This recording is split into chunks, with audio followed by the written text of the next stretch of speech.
getting caught up in the illusion a lot, apparently. With this stuff with my little boy.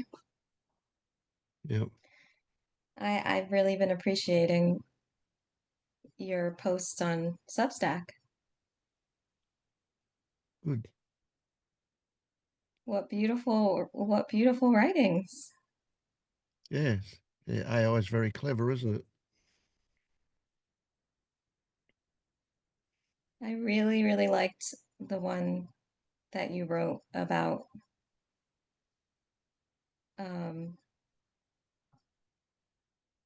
I think I commented on it. I think the meaning of it is that like emptiness is form is emptiness. Yes. The one where you talk about um how yeah, we put a label on everything and then the label is meaning. And that creates separation. Yeah.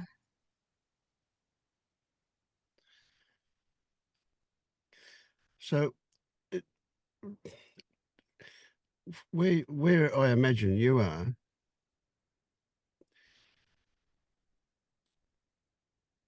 the value for you in getting caught up in the illusion isn't about getting caught up, but rather about how you feel about that. Is there still some expectation that you'll never get caught up in the illusion again?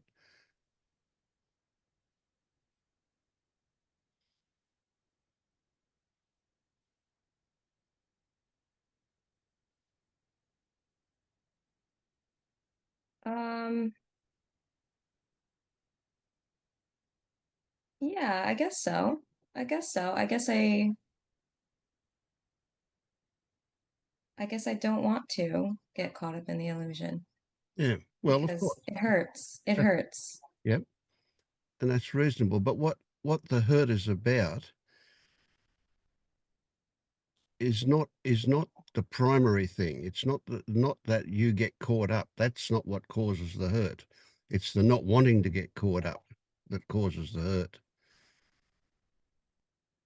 So that one word, wanting, that word wanting to get free of all of that, that desire is what creates the suffering that appears as pain, but it's actually suffering.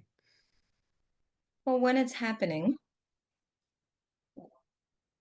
it doesn't feel like that, other waking hours. But when the pain comes, the mind wants to come in and figure out how to stop it. Yes, yeah, and that's where Yeah. the pain comes from. So you say when the pain comes, the mind then comes in, Yeah. but it's a tricky one, and you need to watch it really, really closely. And what you'll see is that getting lost in the illusion isn't painful. It's intense for sure, but the pain comes from this shouldn't be the case. See, we're conditioned to believe that the pain comes from getting lost. But getting lost is just sensation. It's just intense emotion that happens. But that emotion is sensation plus story. So the getting lost is going to be intense emotion. Mm-hmm. It can Mm-hmm. be anger, it can be frustration, it can be sadness, it can be all sorts of emotions. But although they're intense, there's nothing painful about those sensations until you go, I don't want this. And that's when it turns sour. That's when it turns bitter. That's when it really starts to hurt. So is it possible that you could respond to a situation with intense emotion and feel okay about that? Big question, isn't it? We can't answer it from experience because we haven't felt okay about it. Or have we had the occasional one where we have felt okay about it?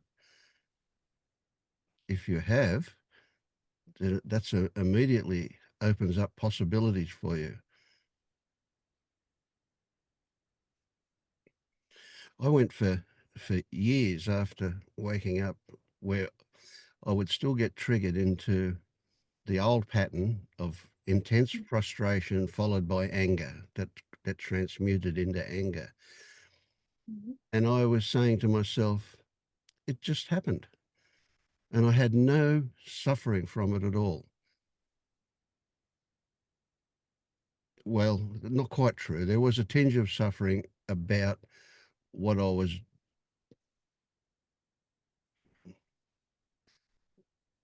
apparently responsible for in the feelings that my wife had. If it happened around her, she would take it personally and think that I was yelling at her. And that was a bit uncomfortable. But the actual anger itself, I felt fine about that until I came across the fetters. And then immediately I started seeking again, thinking, I've got to do something about this. And that's Mm. when it started to hurt again.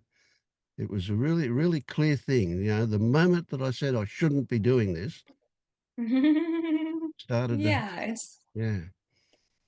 it's definitely the pain definitely doesn't come in like, oh, I shouldn't be doing this. But the pain is he shouldn't be feeling this. Mm.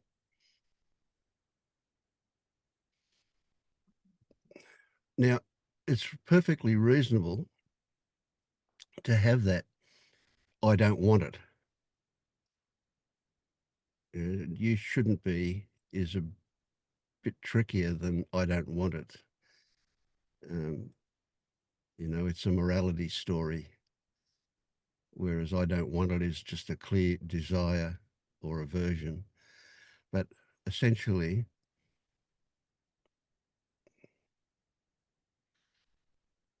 that I don't want it does exist.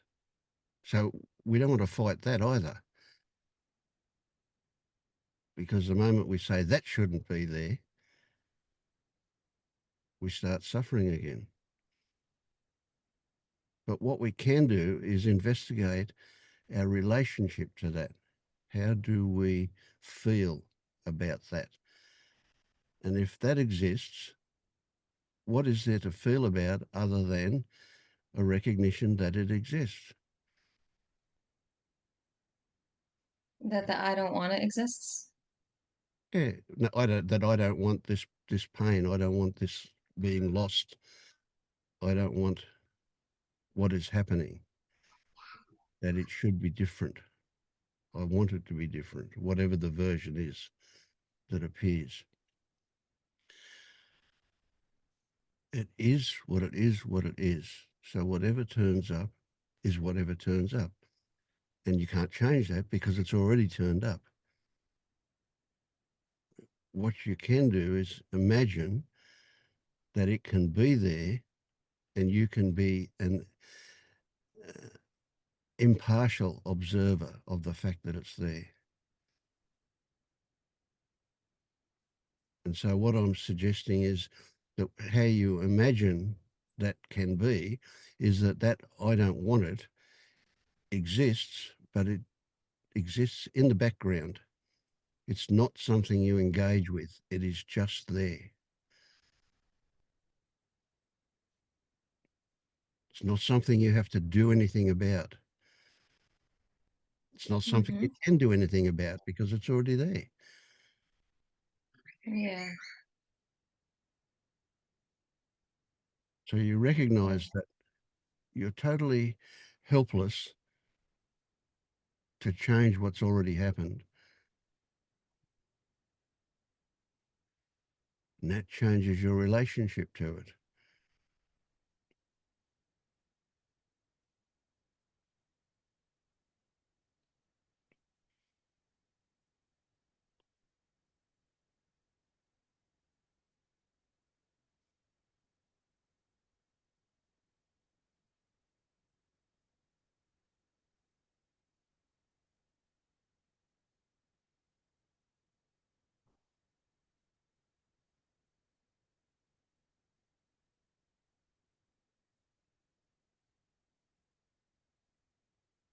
Yeah, the helpless thing.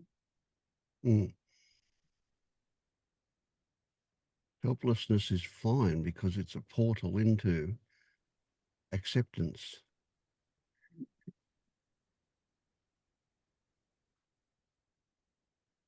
Yeah, and I guess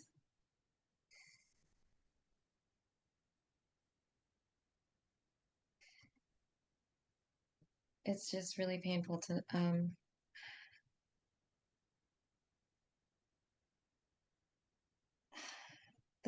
there's a belief that I need to help my son. Hmm. Which is perfectly natural, isn't it?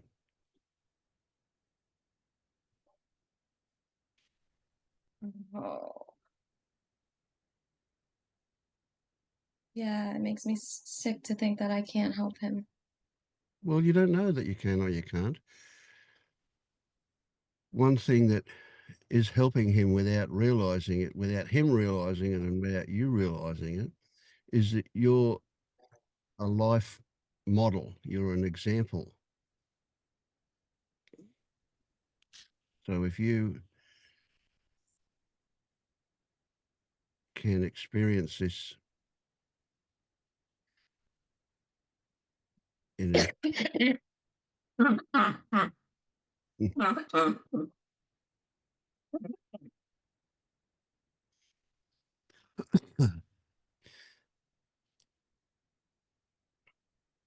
Sorry. yeah, no worries.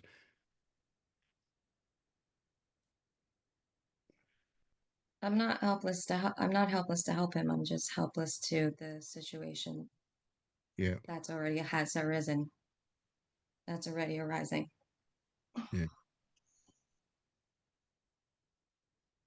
Okay.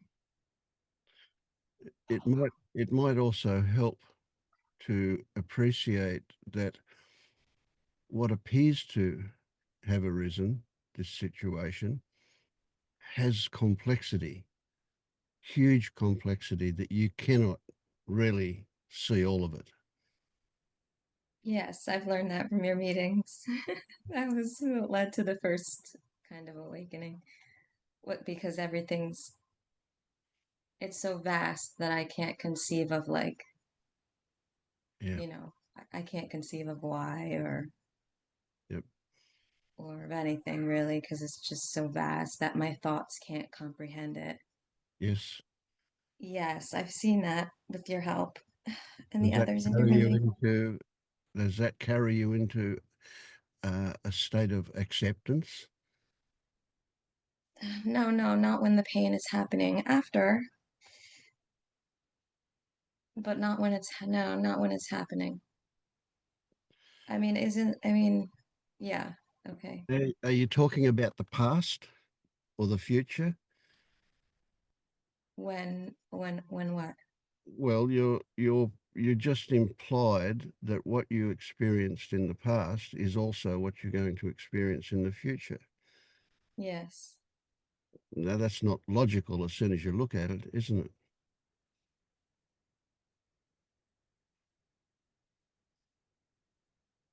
it is logical, isn't No, it? we've added another condition to the situation, and that is that we've discussed this. We've seen a possibility that things can be different. Let's not ignore that. We don't know, but Things can be different as far as well, you've looked at this situation with fresh eyes from a different perspective, just as a result of this conversation. And that's mhm. added new conditions to the possibility of the future. So to imply that it will be the same as it used to be isn't logical because now you've got something else in the recipe.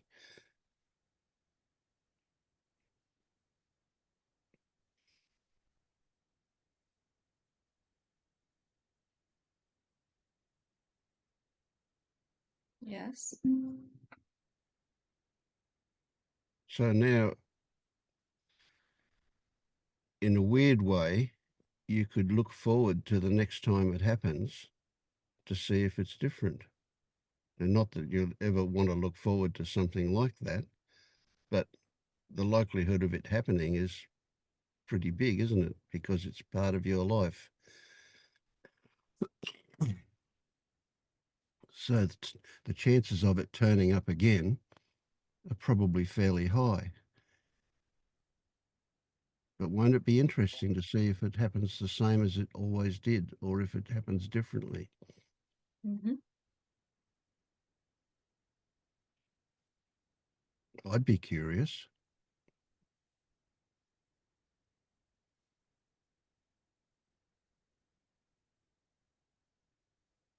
I know it sounds weird to say I'd be curious about shit turning up. No, no, it's not weird, of course, since I've been on the so-called path and know that the hard parts are what leads people to question and get curious. It's the hard, the hard parts of life that make us want to be more curious about this. Hmm. When things are going okay, there's no. Well, things are always going okay. Just sometimes it appears they're not. Mhm.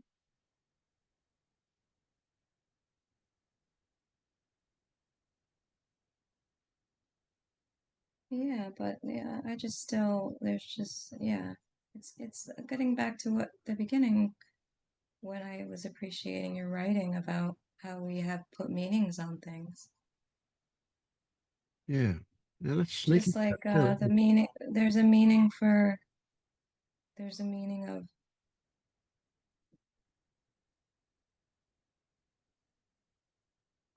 I mean there's a meaning of mother, I think. There's a like a Hmm. genetic just like our bodies apparently like want to do everything to survive. You know, as a mother, I want to do everything to help him survive or not be in pain. Yeah. Yeah, and that's all part of it, but that doesn't take away from anything you just told me, right? That can be there too. But maybe there's just some other belief that like I guess it still is just the overall belief of like I can help this situation and I must and I will now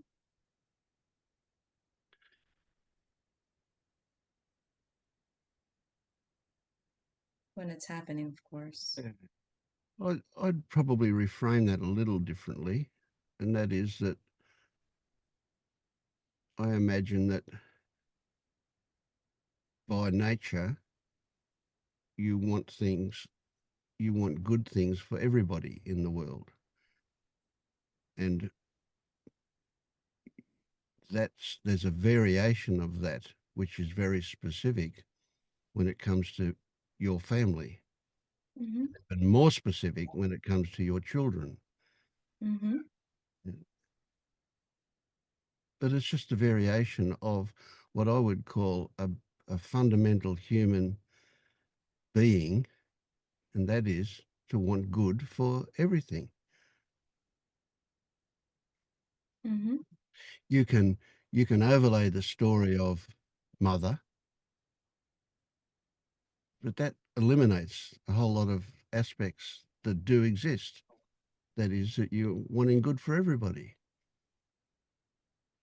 I doubt very much whether you'd say I want good for my kids, but fuck everybody else.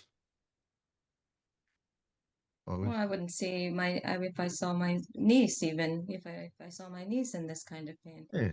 So it there, wouldn't affect me the same way as yeah, it does to see my son in this pain. sure. So It there are would still affect me. It variations still, of intensity. You know, yes. they don't add up to a role. That's just a convenient description. What do you mean? Well, the description of mother or mothering is just a story overlay on what you want for everybody and the specifics of it for your children. But the Okay. moment you believe that role, it in there is responsibility in it, which is an illusion. So that part is the overlay that you talked about in your writing. The mother is the meaning that I give, That's right, or the exactly. mother. And that's really sneaky stuff. That meaning was we don't even realize that we're putting that meaning on stuff. It's implicit in the labels. Mother means something, doesn't it? We could write books and books about being a mother.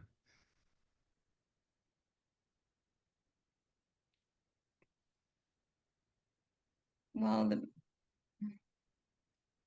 I want good for everyone, yes, but it's different. Okay, and it's a different variation. Yeah, absolutely. Yeah. But none of it adds up to just mother. That's a really, really restrictive, limited little story. And it's even more restrictive if you adopt it as a role. Okay. Right? But how much does it make you feel special? Is there some identification in that? Do you feel special as a mother? No, I just love him so much. I mean, I guess if I really think about it, maybe because I'm a stay-at-home mother. This is Well, what is yeah, what consumes me. yeah, the circumstances are, intense contact and connection and that love. Yeah, for sure. It is the yes, it is the definition of my life, I guess. Yeah, This apparent life is your being. That's they right. they are they are the priority. Yep. And if you were talking to a neighbor or a friend, you might use that description of a role of mother Mhm. in as a way of describing something. Certainly. But you recognize it's what does Panilla say? A post-it note on reality. And the reality is complex, really, really complex. And it's beautiful. The intensity of your feeling for your children is lovely. Makes you feel lovely when you think about it.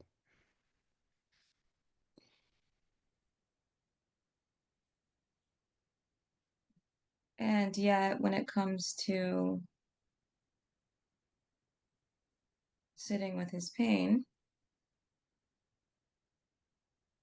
all there is all there really is the sensation, the sensations. Mm. And you can easily see how if your description of motherhood is rigid and defined, at the moment you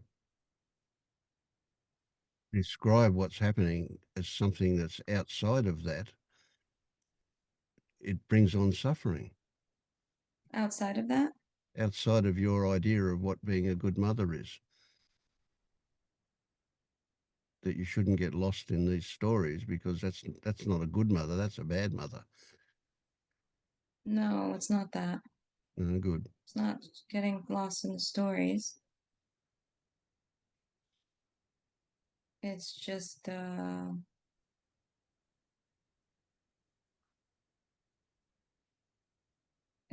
pain, the experience of pain when he's in pain. Mm.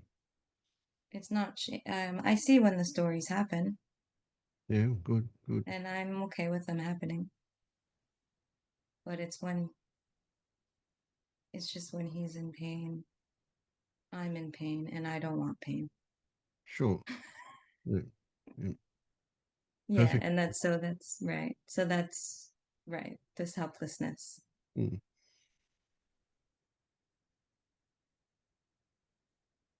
this pain is here already. I mean, it might be again, or yeah, Yeah. And it's a weird one that there is inside that pain a beauty. There is a sweetness there that isn't seen while ever we're resisting it. With acceptance, it will transmute into something that's, well, you'll never call it pleasant, but something very sweet about it. mm, And it's indefinable, really. hmm, You know, I used to work with a bloke who does funerals, and I could look at a dead body in the coffin and have no significant reaction. feelings at Hmm. all. Yeah, but when a relative came in and broke up, oh boy, didn't I break up? That really Mm. got to me. Yeah, but I would never call it pain. Here I am crying and feeling intense emotion, but it was just what it was. It was I couldn't say it was sadness. It wasn't sadness. It wasn't it wasn't good. It wasn't bad. It was just incredibly Just intense. moving. Yeah. And Hmm. and there was somewhere in the background, maybe there was an appreciation that even though that other person may not have seen me feeling that, there was a connection. That's that magical thing that happens where we, well, is it mirror neurons? I don't know what it is, but essentially there's something happening with two people there, and that was really beautiful, really intense, and really beautiful, indescribable as well. I mean, I could describe it, I could put a story on it at some level, but that's not really, doesn't touch the reality of it. And this intensity you've got with your son is similar. It's in the sense that it's beautiful. And if he's hurting and you're hurting, well, that's a reflection of that connection, isn't it? How wonderful is that? What are you watching? That's Vince. Say hi. He's alive. Can I have the mosquito, please? Yeah. Give me 1 minute. I'll get it for you. Okay. I'll go get it for you. It's very itchy. Okay. I'll get it for you in 1 minute. Let me say goodbye. Okay. Okay. One minute. Um.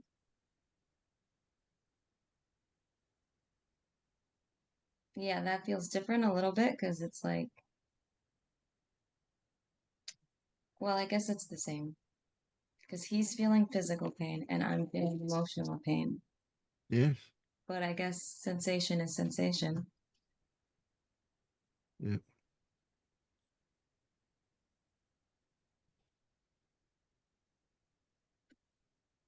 Yeah. Thanks, Vince.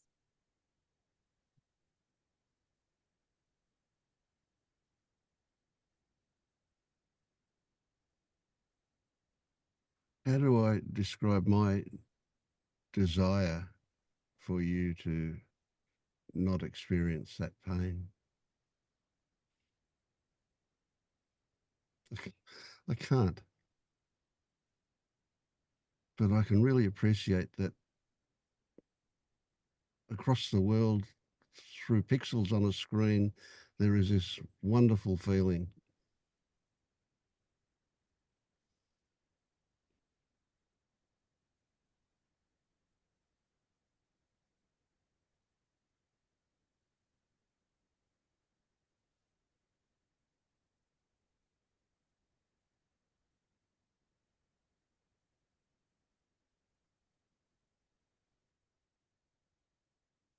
when we talked about this same thing, I, I have no idea how long ago it was. It feels like a year ago or something. But Months. yeah, before.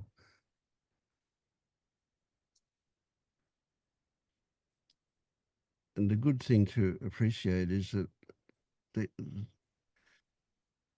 I don't know, is it the complexity of it or whatever, but these things sometimes change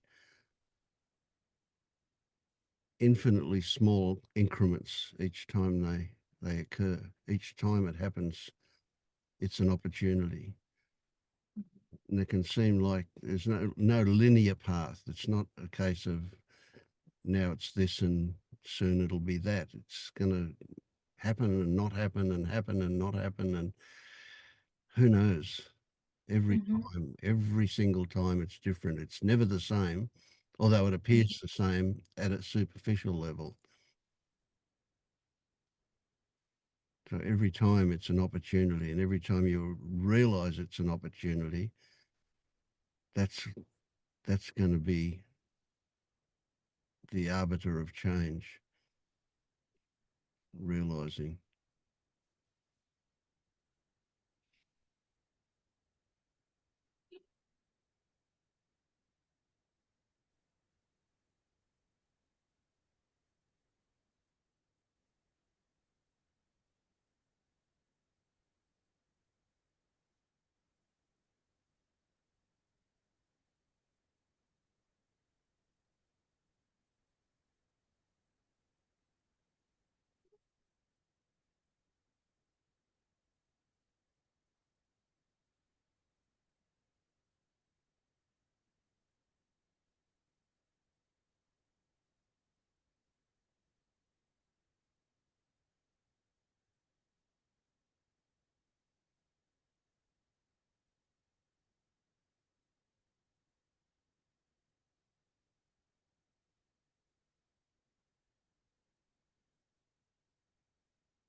And of course, you can appreciate, and I do not want this to provoke a story of guilt, but you can realize that if you're feeling pain, he's going to feel more pain. He's going to, even if you try to hide it, you can't hide it. Even if you're not in the room, if he imagines that you're feeling pain, it's going to add to his pain. So, sure, he's got physical pain, but he's also got that other kind that gets added to it where he doesn't want it to happen either. He wants it to finish. And he certainly doesn't want to be provoking pain in you. And even if it looks like he's not noticing it, he is.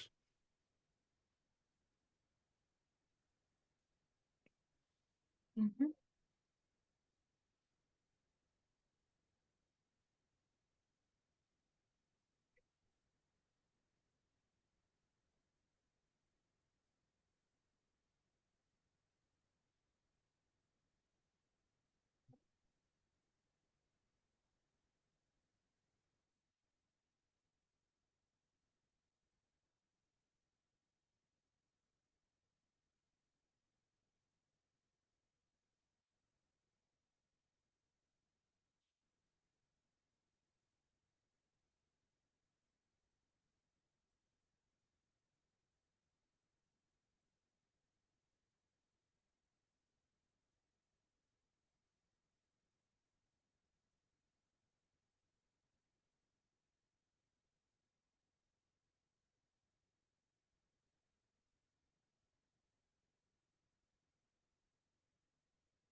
How are you, Casimir? Haven't seen you for a little while.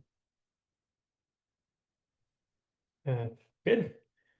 Mm. I Maybe you can help me see if I'm seeing something clearly or getting stuck and confused on something. Um, I think you'll probably remember thoughts have been very elusive and sticky for me for a very long time. There have been interesting perceptual field changes and other things, but I think I maybe finally got some traction with them accidentally, but now there's a lot that's unwinding, and so it's very easy to think that I'm seeing something, or when thoughts themselves aren't really trustworthy. Um, it's essentially what I think you had said many, many times, and Paul and others of the thought, like it doesn't think, it's just there. It's literally just there, right? It just appears, it's known, and it's gone. And for whatever reason, that just landed differently. Um, and then it doesn't feel personal. But what I'm finding is that it seems like there's something else other than just thoughts. So, and maybe this even relates a bit to the recent interaction of, let's say that there's stress or anxiety. You can check, see, okay, visual field, physical sensations, thoughts, all of those can be seen as just appearing on their own. But it still seems like even in addition to all of that, there's something else, which isn't really locatable as what thoughts would call an object in the field. It's more like an inclination. It's like a felt sense of either aversion, or I guess maybe what's the words people use, clinging or grasping, or aversion. And I can't tell if I'm just not looking carefully enough to see that that is also a thought, or if it is its own thing. What's interesting is even though I don't feel like I've seen it clearly, it can still be seen to itself also just be arising. Um, Yeah, yeah, and then yeah. it doesn't feel as personal. And then it's weird. It's like there's just this interaction happening between this amorphous, fuzzy, felt intention and then everything else. I mean, it's all experience, but thoughts, and they kind of go back and forth and back and forth. And I get you. I hear what you're saying. Yeah, yeah, yeah. yeah. Okay, so what immediately comes to mind, the story that pops up here about what's happening for you is that you've dropped down a level. Hmm. Be a kind of a gross way of saying it, right? So you've you've you've achieved the first. Well, none of these words are right, of course. That's a story, but okay. So let's say that the the initial the initial thing that gets in the road of this, what we're after here, is believing thoughts. Yeah. Now that's broken. That shift has happened for you, it seems. Right? And what you're now faced with is the next level. This is the level where you, instead of saying all my thoughts are bullshit, you can say they have an effect. Okay. See, right? So that amorphous level that you're talking about there, that where you recognize that a contraction or some reaction happens, is a Hmm. really interesting one. That is the actual creation of a self. You know? That is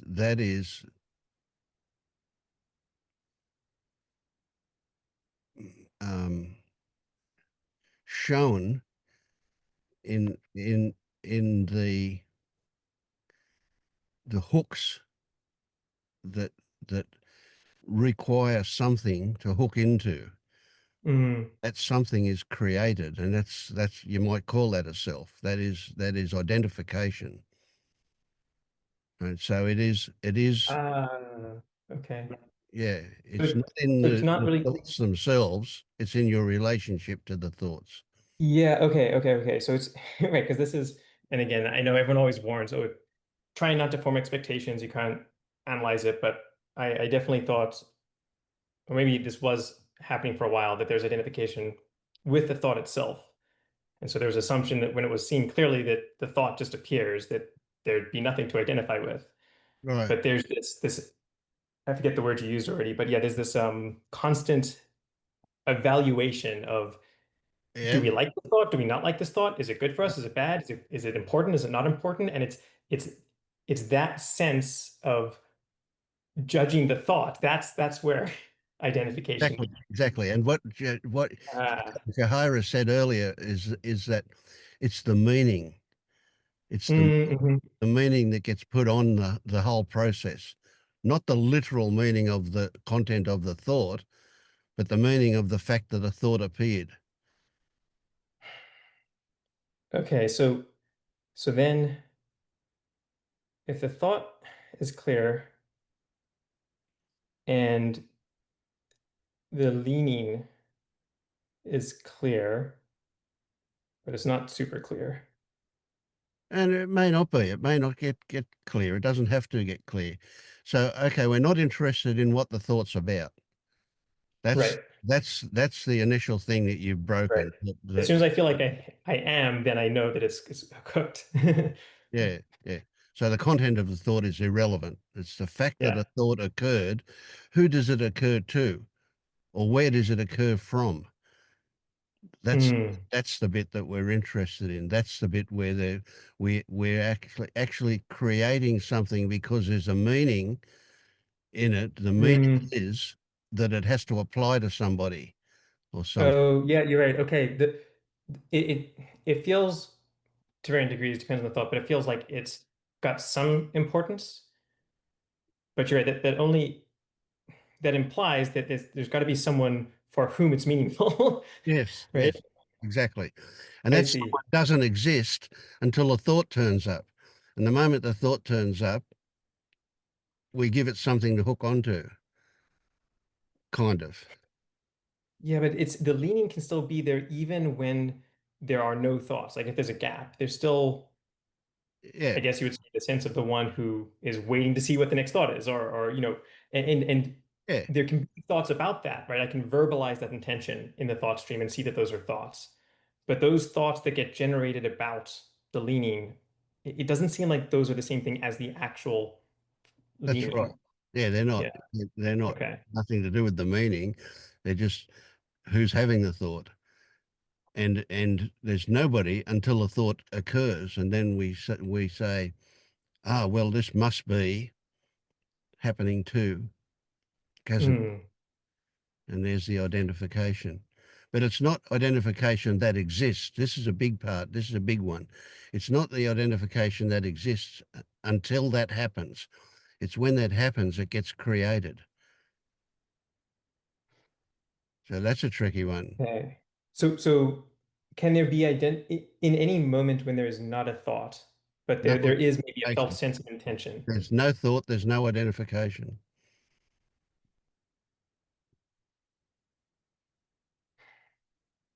Hmm. But you would just check in semantics. This inclination again, this grasping or aversion, would you call that a thought? It Yes. seems like you would. Okay. Okay. So here's another one that gets a little bit tricky. At this level, sensations and thoughts are not inseparable. They're not separable. They're inseparable. They're the same thing.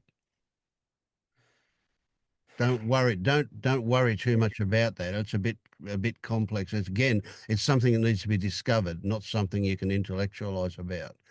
Right. Well, again, just making sure words are very glossy. Something that also surprised me, there's a bunch of stuff that just in the last week or two is there was a sense in which it started with sounds and thoughts, but like inner monologue thoughts. They were, I'll just call it the same footing, like not more or less real or inside or outside. It was sounds from out there might be in here, or thoughts might be out there.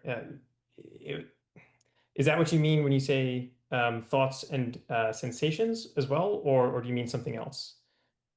Or maybe it doesn't matter and I shouldn't look too hard. Yeah. I'm not quite. It's not clear here.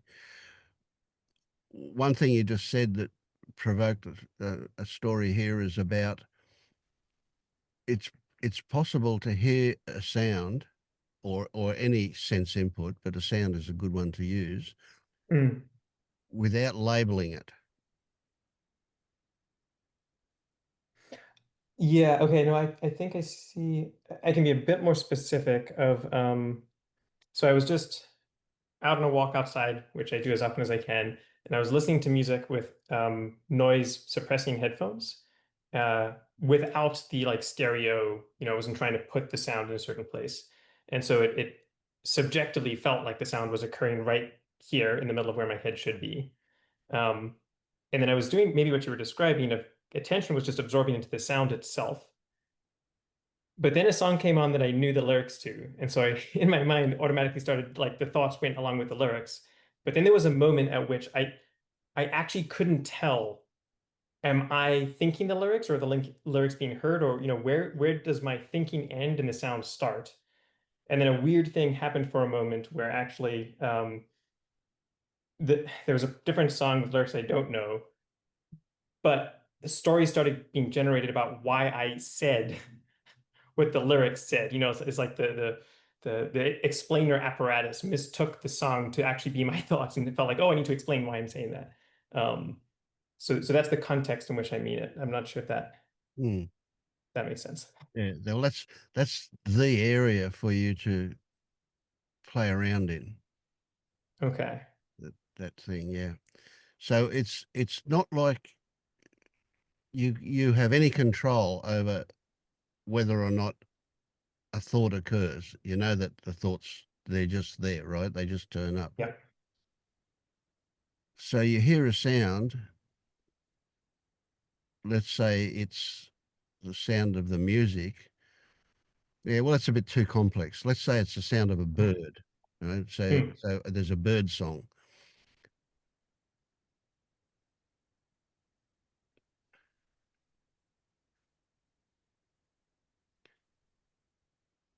There will be a moment. There will be a, a moment's not right, but there will be a section of that where it hits you as raw sound, and there's this experiencing, and it cannot be described. You can't replicate it because Hmm. you haven't got the apparatus that the bird's got to make the sound. You might get a bit close, but you can't really do it.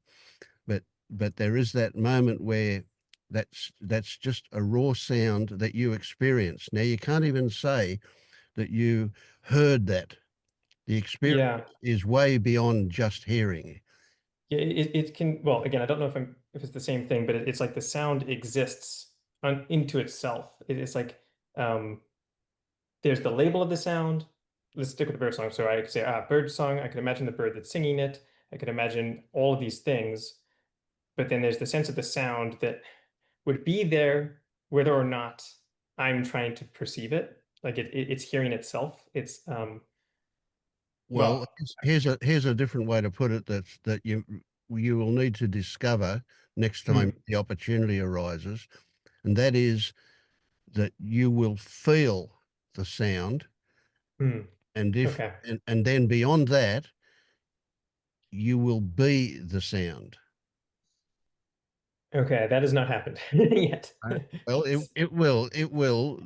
Now that we've had this conversation, that possibility will be there, and because Hmm, and you might say that being the sound is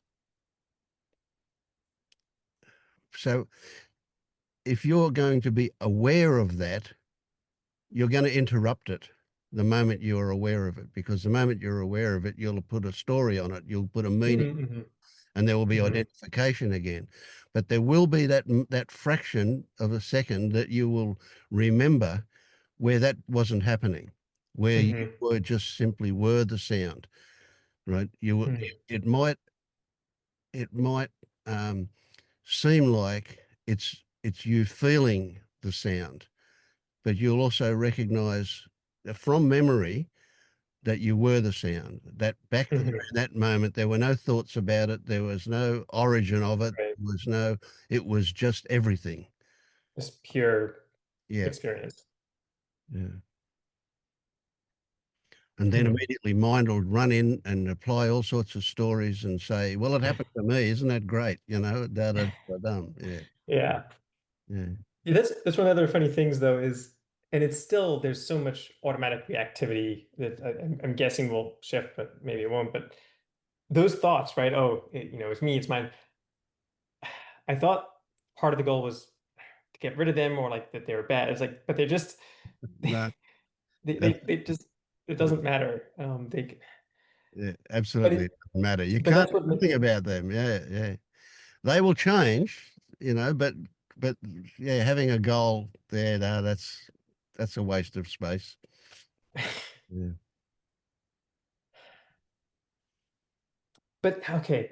Well, no, I'll just keep going in circles. It's the thoughts can describe a goal and it doesn't matter, but then they can still be this grasping or this orientation toward, right? Not the thought itself, but again, this, and that makes it feel like it's important, which makes it feel like there's someone for whom it matters. You get it. But it's Yeah. not the thought, it's Yeah. So the thing is, everybody thinks that there's some place to get to. And this just cracks me up. I just wish I could give you this gift because the place you want to get to is where you are. so okay. I I feel like now I can at least see conceptually, so not experiencing it, but conceptually extrapolate to that of if this sense of what's important or judging if these thoughts are desirable or undesirable, pushing things away, grabbing them, if that is also just arising, which Yeah. it must be, Yeah. then it means even in cases where there's a sense like, oh, I'm completely mind identified and distracted and suffering and all these things, the judgment that I want that to be other must be that same just arising, which And it, means absolutely, yes. mind identified or not, like there is no situation that isn't that. Absolutely. Um, You got it. You got it. but that Absolutely. seems so unsatisfying, which is Yes. also It is. judgment that's just arising. And Yeah. And it'll be unsatisfying until it's not. And that's also just this, isn't it?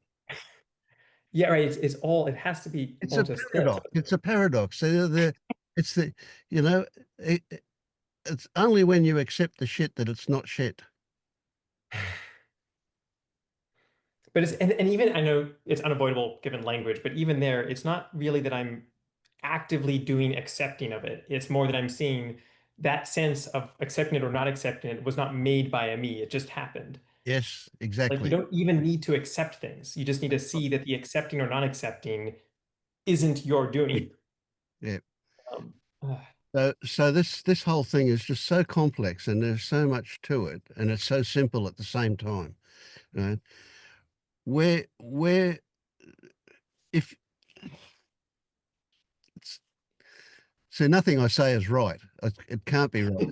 Every time I open my mouth, I'm lying. It's just a simple. Yeah. What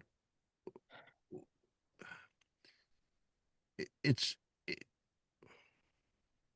what what I'm experiencing right now is as close as I can get to it, which is that I can't say anything. I can't tell you anything. I can't describe anything. There's nothing. It the it seems like silence is the only answer to any of this. But even that's not right because that's the absence of something. And who's experiencing that? There is nowhere to go and nothing to do. That's as close as I that's so can stay dumb. to it. Sorry. Yeah. Um, So no matter what arises, that is it. But what's interesting for us is what's our relationship to that? but So it that, doesn't matter what yeah. arises. What arises is like the content of thoughts. It's just it's irrelevant. But It's the relationship to it is also just arising. absolutely yes. Now, So can it be there?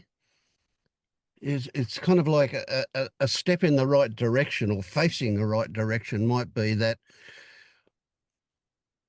it's not personal. yeah, yeah. So there's no difference between you and the rock on the ground next to you or the tree or the person that walks past or the Right. It's not like that is it spirit. the content doesn't have to change to become good or bad or neutral. It's just that it stays whatever it is. It's just it's not personal, right? Right. But it's not even it. It's not anything. But not personal is one step. It's facing the right direction. That's all. Hmm. Yeah, The- maybe that's a good indicator when it feels like something is personally meaningful, good or bad.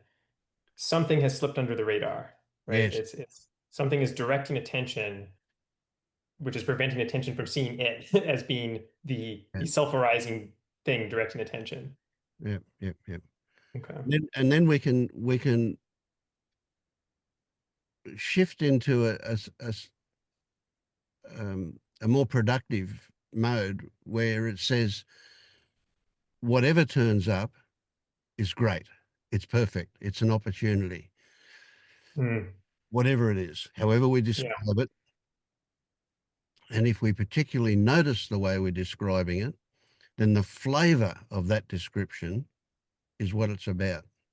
It's where it's happening.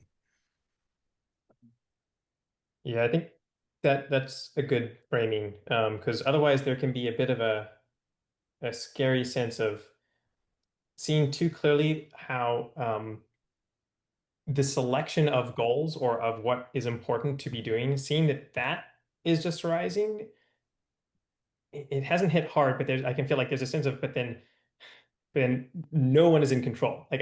Absolutely. Yeah. Like it's not even, is there someone who can be deciding what is good or like, no, not good in a moral sense, although also that, but like what I should be doing or shouldn't be doing. Like it's, and that, but I like the framing better of it's a learning opportunity. Yeah. Hmm. And we get these every moment that we're awake, there is a learning opportunity.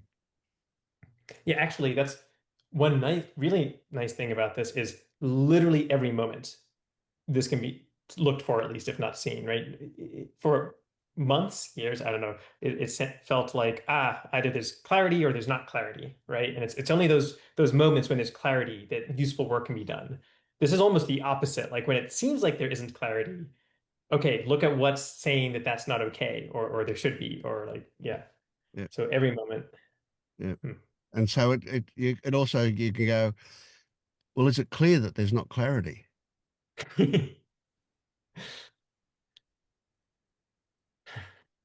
So there's this Hmm.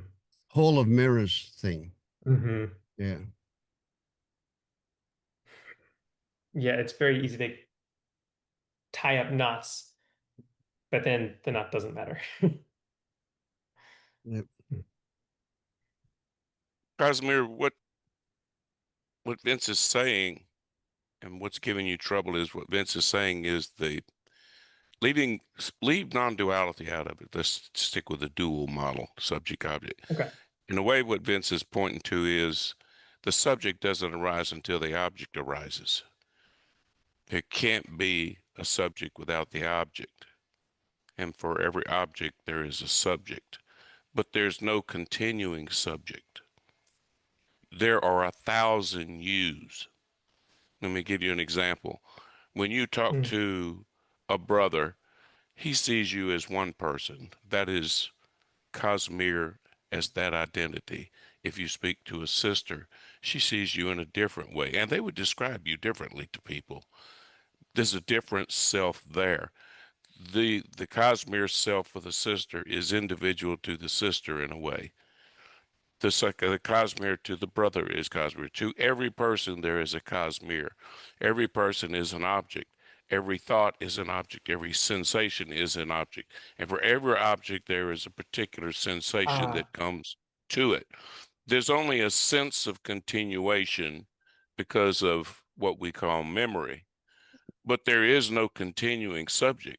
If you want to have a subject, have 1,000 of them. That's better. You see what I'm saying? Every I think so. Yeah. every Okay. experience is inherent and complete in and of itself. You see what I'm saying? Yeah, one There's of a the sense you want there to be a knower, the knower yeah, or I want to know of every what object. You want the knower, a common knower of every object, but there is a knower of every object, and that knower is individual to that object. So right. staying within the dualistic realm, it's easier to grasp it because once you truly grasp duality, non-duality arises in and of itself. You see, there is no continuous self, but there's something, and what that is experience, the constant flow of experience. And in the Hmm. constant flow of experience, there seems to be a constant flow of selves. That the only sense of continuity is a thought that there is a continuing flow of selves. And that thought is its own subject in and of itself. In other words, the Mm, thought there is a continuing subject throughout experience is a thought, and that thought has its own subject, hmm. but they're all independent. So when he then says it's all independent, each thing arises on its own, that is accurate. But there does seem to be that sense of continuity, Hmm. that knowingness. Or if you want to leave it in another light, you could say that all thoughts are objects. That and what you have to realize is you that understands what I am saying are not your thoughts. You Mm, are simply the knowing of any thought that arises, the knower of any thought. You are the knower of any sensation, and then you are the knower of the next sensation. You are the knower of the next thought. There's only seems to be a continuation, but there are 1,000 yous in any one day, if you're more comfortable with that. Because trying to say there is no self at all throws a lot of people off. Are you following what I'm saying? I think so. I think in Subject and particular, object are always independent of every other subject object. right? It's sort of like each appearance is self-knowing in a sense. Um, Yes, and something that I think I didn't quite get, and you pointed this out, is that thoughts can be leveled with everything else, right? A physical sensation, a yes, thought, a visual yes. appearance, all of that from this lens Buddha said is just thoughts and intellectual activity are objects, just right. like Okay. eyes. What he said was the brain was actually the object of the brain was thoughts. In other words, the eyes is forms, the ears is sounds, and the Hmm. main object of the brains is thoughts, but they are objects. So every object that arises has its own subject, but there is a sense of continuity that you could call the knower if you want. But there is actually not continuity. There is just Yeah, a yeah, story that's about really continuity which contains its own subject. I know of the thought of continuity of self. yeah, we're Everything looking is for where independent. that so what's causing if I look at what's causing the sense of continuity, it seems to be a mix of there are memories in any moment, and there's a lack of surprise about those memories, and there's just some stitching that happens to say like, well, therefore it's the same knower or You could call it memory. That's just another story, actually. There's nothing mm, to say that what is happening right now doesn't arise right now, complete with a complete history of your life and future ambitions. There's nothing, no evidence to say that this doesn't all arise. This action right now isn't independent of everything else, and there is nothing else. And this moment is complete with the history of the world, the history of the universe. There's nothing to say that. It's only a story that says that any of that stuff is mm, real. This moment right now has its own subject, and this moment right now is its own object. In a way, to say it another way, experience is self aware. right. That sounds dualistic still because of language, but it's not. Yeah, no, You I might think call it. I see. Yeah, there's such a just automatic assumption that, well, there must be a single knower of these things, but yeah, It's an assumption. You said it. It's a story. Mm. I once did a Google search about how many thoughts a day that we have, Oh and no. who knows how accurate it was, but it's I think it came up with said something like 70 to 90,000 thoughts a day. So if you can imagine 70 to 90,000 times a self is created with one with each thought, then you can imagine that that many seems like it's continuous. Right. You're crowded. It's so crowded that But it, there's never a well, moment when there isn't a knower.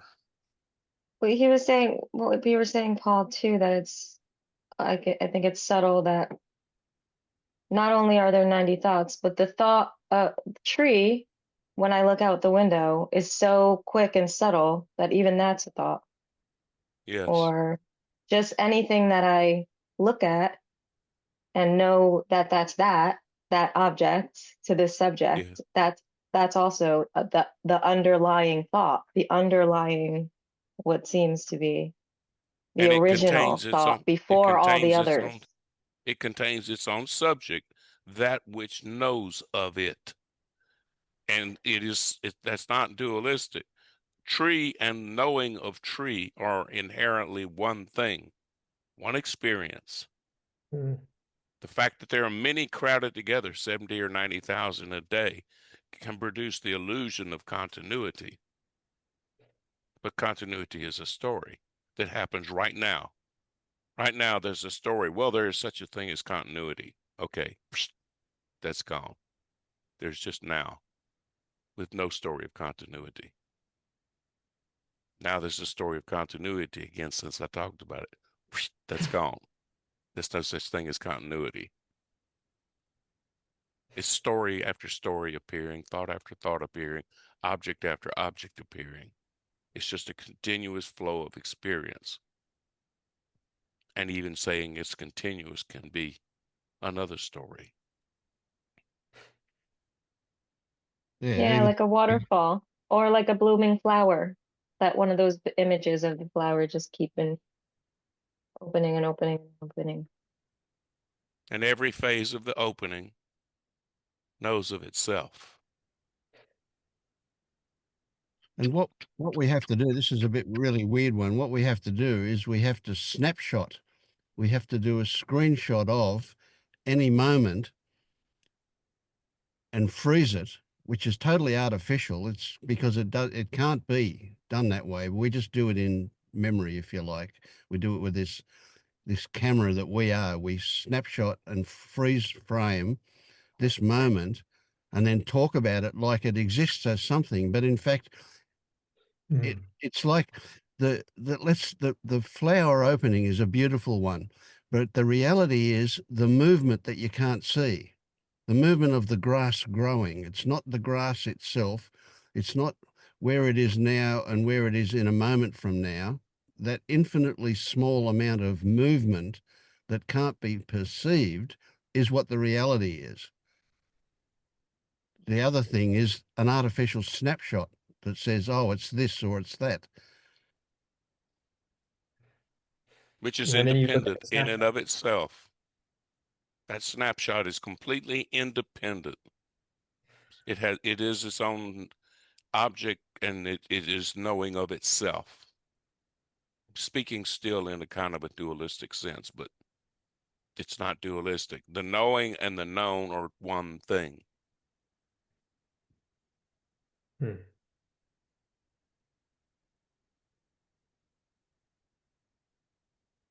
There's not one you.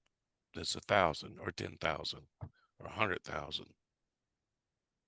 It's easier than know you. If you're gonna have a story, 10,000 selves is a lot easier to grip than no self, because no self is problematic because there's something that says I know. Hmm. It's always there.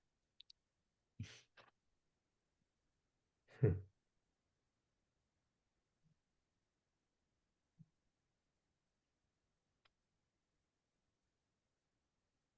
I want to share something, if that's okay.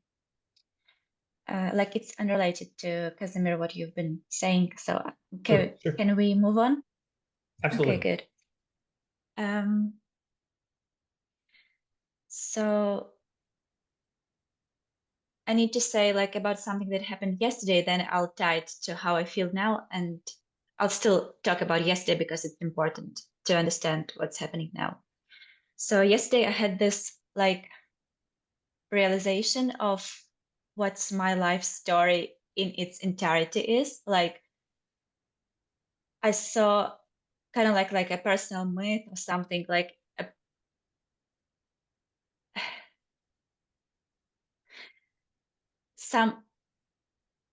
something that's been like, it's hard to explain. Like I saw the connections between different parts of my life, and they were like, they made sense from like a bird's view. I could see like the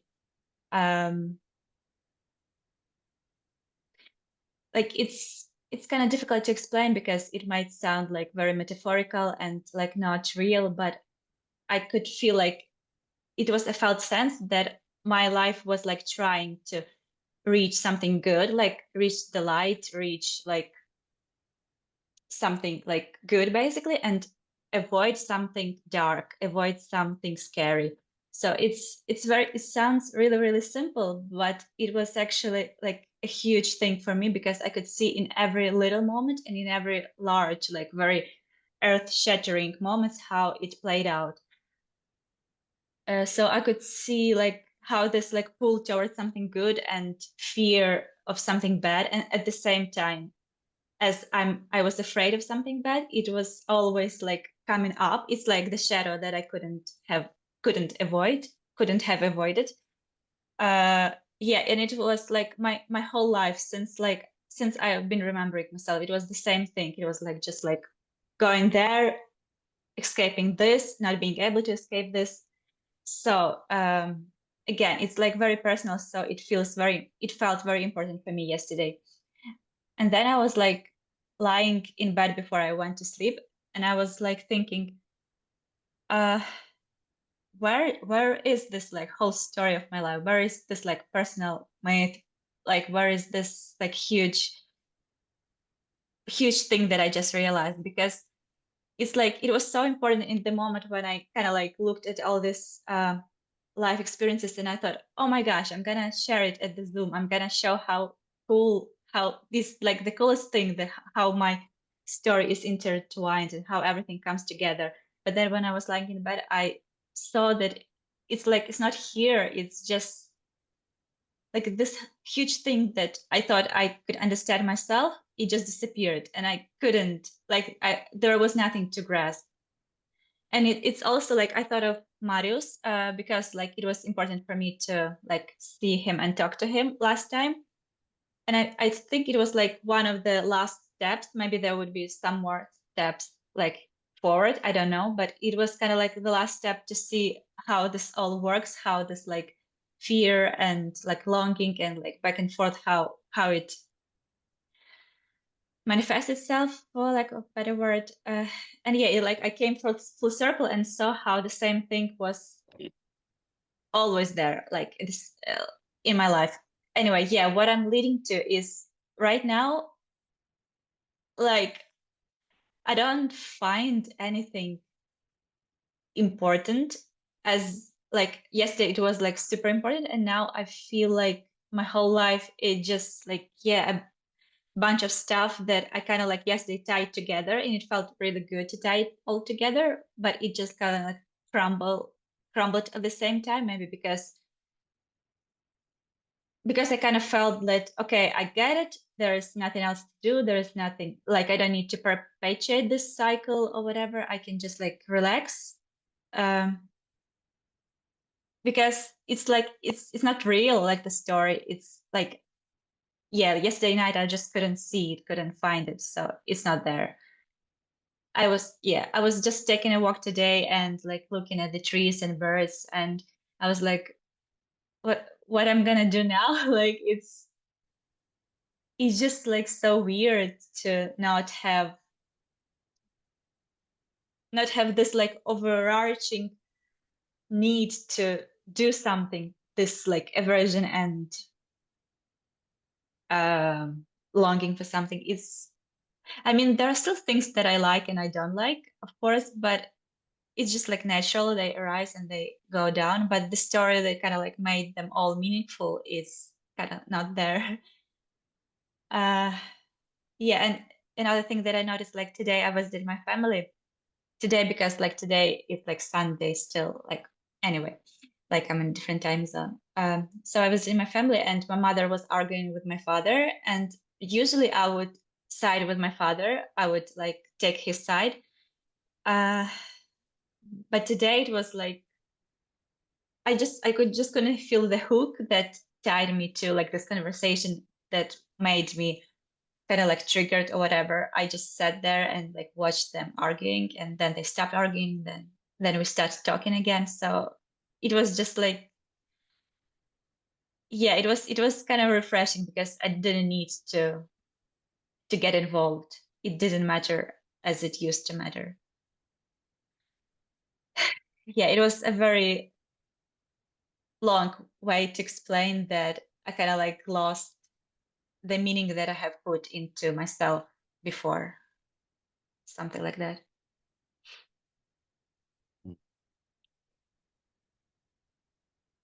Wow.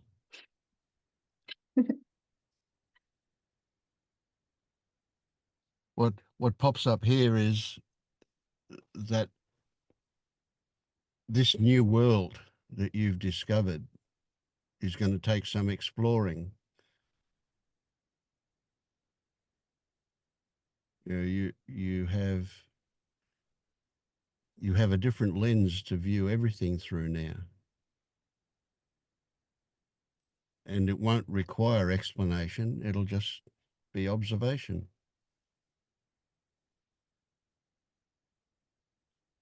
Yeah. When I was taking a walk, it was kind of like still weird and like unusual to not like need anything in this like very huge fundamental sense. But yeah, I think I'm gonna get used to it. Yeah. Um, There might be even some grief appear at the loss of familiarity. You know, it'll be like you're in a, you know, on an alien world where everything will appear different. Everything will, and you'll want to do the old thing, which is describe things and give them meaning, but you'll keep tripping over that and realizing that, well, it's just what it is, and you don't need to. But this integration period is what you're faced with now. And that's interesting. It'll be unfamiliar and interesting. mhm. I also noticed how I used to try to control things more, and now I don't need to control them as much.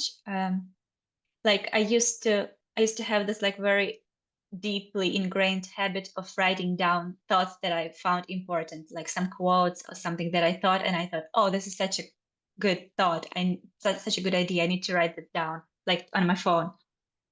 And like I always had it, and like I really was like kind of almost scared to miss this thought, to forget it, because how like it's so important. I need to keep it, even though I rarely went back to my like notes. It just like it felt kind of like comfortable to have this thought somewhere hidden. Maybe I will need it later. Maybe I'll take a look at it later.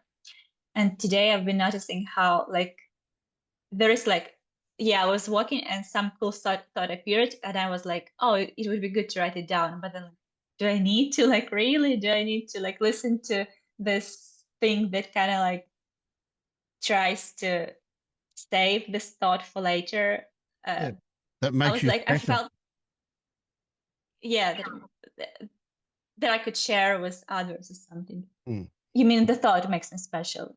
Yeah. Gives you the feeling that Yeah. yeah. Yeah. So I still have this like pull. I can notice that I want to like write something down to keep it, but I don't actually do it. Like, I mean, I can do it, I cannot do it, but it's just seen as something that was important before, but now it's not that important. Yeah. Well, it's neither important nor not important.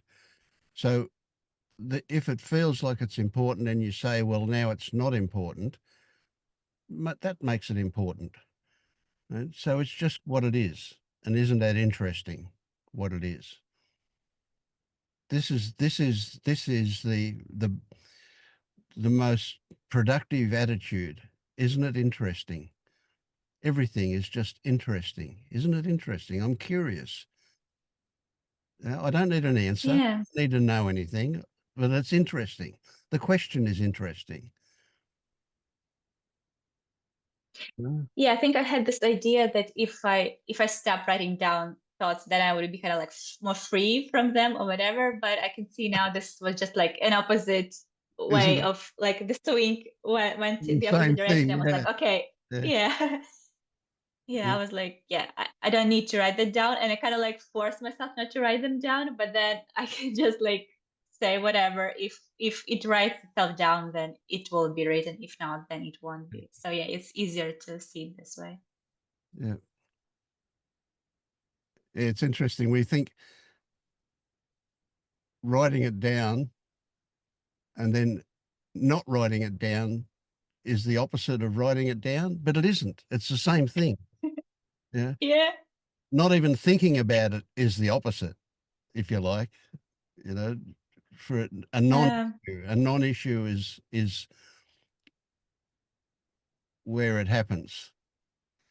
So doing it, mhm. not doing it are exactly the same. But it not happen, Yeah, I get it. that's a different thing. What's the different thing? If it doesn't happen, Hmm. neither doing it or not If, doing it doesn't happen. That's if like I'm not, if yeah, I'm not doing on purpose, you mean? yeah, yeah. So if it Hmm. turns up, it's just interesting. Oh, look at that, that's turned up. I don't need to react to it. Well, I am reacting to it by saying, oh, look at that, there it is. But I'm not judging it. I'm not saying it's good or bad. I'm not saying I need to or not need to. It's just interesting. Hmm. Some other thing that I noticed is that for some reason, I sleep less this like last 3 days or something, but I don't feel tired and I don't feel like, uh, I mean, it's so strange because like right now, I don't have any responsibilities, to be fair. I can just like do whatever I want. So I can go to bed, sleep for like an hour, then wake up, then do something else, then go to bed again, sleep for 2 hours. Then in the middle of the day, I will take a nap, sleep for another 2 hours. And it's like just goes on by itself. And I feel comfortable with it. It's like, yeah, I sleep overall less, but it's like scattered. And it's not a problem for me because physically I feel better right now than I used to feel when I was sleeping like 8 hours or whatever, like the Absolutely. proper way. Yeah. Isn't Uh, it yeah, interesting? and yes, it is. And the other thing is with food, because earlier I could like hesitate more about what to eat. Like I could just like, I don't know, go to get groceries and like, do I want this, do I want this? And like today when I was getting some food, I just knew what I want. Like I knew it's like so cool because like I look at the cherries and like 100% sure that I want the cherries or something else. uh it's kind of like yeah, I don't know if this sleeping thing or eating thing is in any way related to what's going on the other kind of like Absolutely it is. planes. It is. Yeah, Okay. sure. Yeah. So what you're discovering is this world that is different to should. So before you Mm. had ideas, when you were special, you had ideas about what was important and what was not important. Now you're much more in touch with what the body wants. If the body wants to sleep, you sleep. If the body wants to eat, what does it want to eat? Yeah, you're much more in touch Mhm. with what is actual now, and not through that filter of thoughts about how it should be. That's the difference. It's all life Yeah. is an experiment. It's an amazing experiment. It changes every moment. Mm-hmm. But unlike a scientist, we don't need to document what's happening in order to come up with some rules or story about how it should be, because it's a continuing experiment. It never ends, and it's going to be different every moment of every day.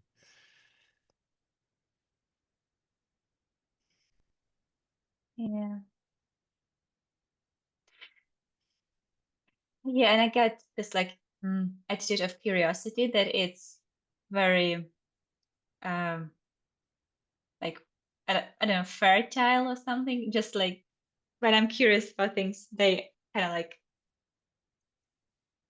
I'm more clear, or I can't explain. Like, yeah, because before I was kind of like I was forced to figure it out. I needed to like uh yes, this like idea of I should get it, Yeah, I should go on a separate like on another level. It was present, and it kind of like it had a lot of tension with it. But if I approach it with curiosity, it's like you said, it's just like a never-ending experiment, and it's like a game, a dream the whole time. absolutely. Kind of Yeah, cool. yeah.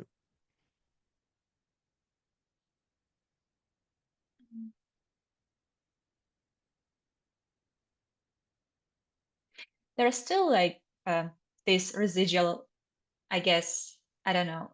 Mm, yeah, residual things like wanting to be special. Actually, like I can feel that it's there. Like it's not important, or I don't know how to explain it. Uh, It can't be explained, but yeah, of course. You know, mhm, we don't overcome a lifetime of conditioning instantly. So there, of course, there's residuals. But mhm, guess what? When they turn up, we look at them through a different lens than we used to. Now we don't have to have a meaning for it. It is just what it is. Well, it's not even that. It is just what it seems to be. And what it seems to be is our filters, and they're changing. Every second of every mhm. day, we're putting on different glasses with a different focus.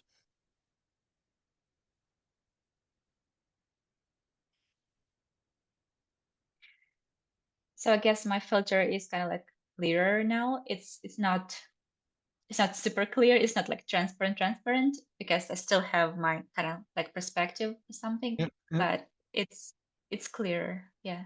yep. And when you find that there's glasses that you can't even see through because they're so unclear, you'll go, oh, okay, this is interesting. If I'm not looking out there, what's in here? How interesting. Mm. What do you mean? This like dark glasses? Well, I mean, it doesn't matter whether they're clear or not clear.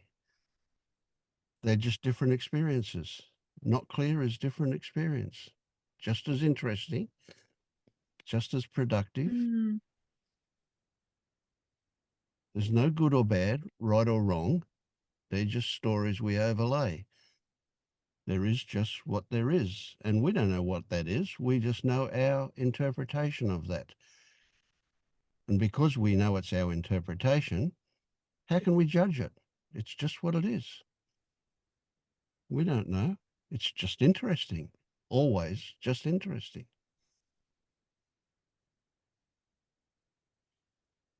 Mm. So I mean, if I'm if I'm like stuck in some like narrow focus or something, like if something comes up and I'm kind of like, mm, yeah, kind of like seeing it through like very dark filter or whatever, it's not like a big deal. It's not a problem. It's just like a Absolutely. changing It's glass just interesting, glasses. isn't it? Hmm. Yeah.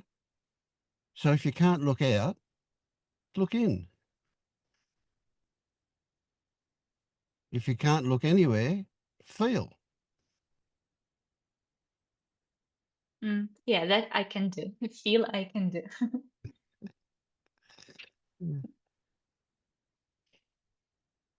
The new Because I'm not sure how to look inward, like how to look in it now. I know that there are sensations and there are thoughts, but it's not quite in, it just happens.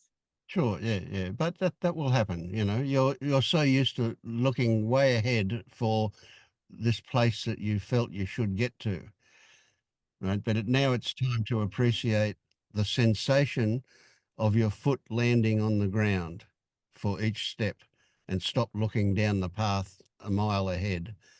You don't need to look ahead anymore. Now you're much more interested in what's right under your feet. Mm-hmm. When I was saying I don't know what's in, I meant it's like the sensation of the foot is kind of like the same as like touching the tall grass and the same as the bird singing. So it's like not the foot is in me and the bird is outside of me. It's just like Mm, it's all kind of like colorful all over. It's like happening. mm. So yeah, I get when people are saying like I used to read about there being no outside and inside, and I always thought, well, my thoughts are inside, but now they aren't inside. They just arise with everything else. Mm. Everything outside is inside and everything inside is outside, and there's no difference. Yeah. Yeah, exactly, exactly.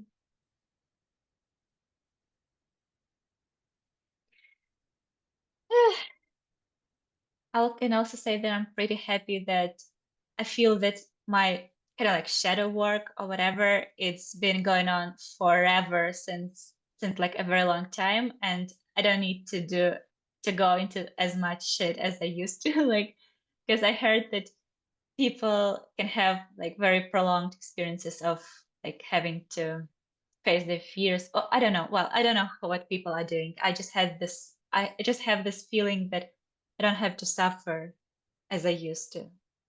Like maybe something very, very unpleasant will come up again, but it's kind of like I kind of like the worst part is behind me already. Mm. Well, you don't know what's ahead of you. Yeah, I know. Yeah, I know. There are kind of like things like being tortured or being in prison, things like that, or raped that are not quite pleasant. But it's like the thing that I used to like. I mean, I had these experiences of like really, really intense terror of like what I call falling into the cosmos, like facing the void or whatever, and other things that were like really shattering. And I kind of like I'm not scared of them anymore. So even if life experience is like super uncomfortable and super physically painful or whatever, I think I won't be terrified of it.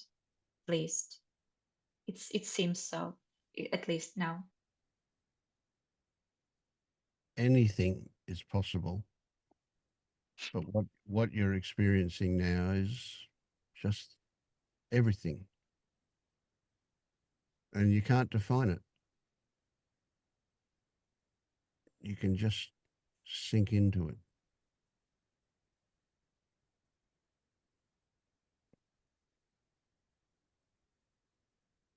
Yeah, I think this what I've been just saying that I've worked through my shadow or whatever. This was just like a part of me that wanted to say like I'm so cool. Like I've done all that. I ticked all the boxes, stuff like that. So yeah, it doesn't matter much. Yeah. Well, when you think you've ticked all the boxes, guess what? You'll turn the page and there's a whole lot more boxes. No, I don't want any boxes. I just throw away the notebook. Yeah. Yeah.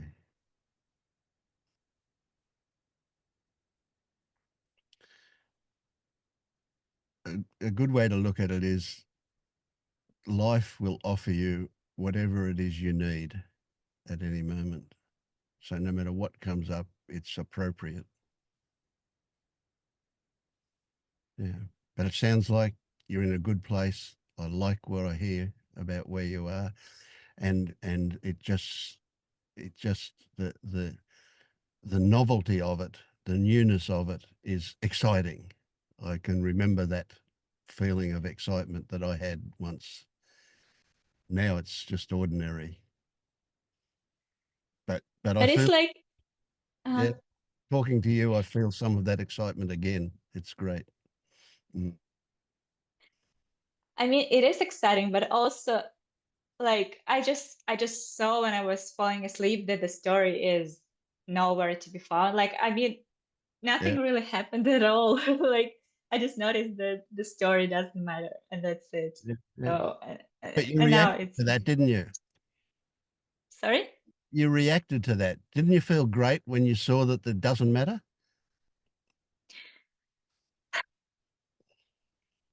It was like surprise, like a little surprised, Yeah, and like, where is it? Like, I was like, it was yeah, here just like today, this evening. It was so important. It was the best thing in the world. I wanted to share it with everyone. How cool my story is, how it all came yeah, together. And then I was like, what the hell? I couldn't even remember what I was like, yeah. what was tying into. So today I was having trouble to retell what was the thing that I realized. I was like, okay, so there was light and there was dark, but like it felt like so stupid. I couldn't even retell it. Yeah.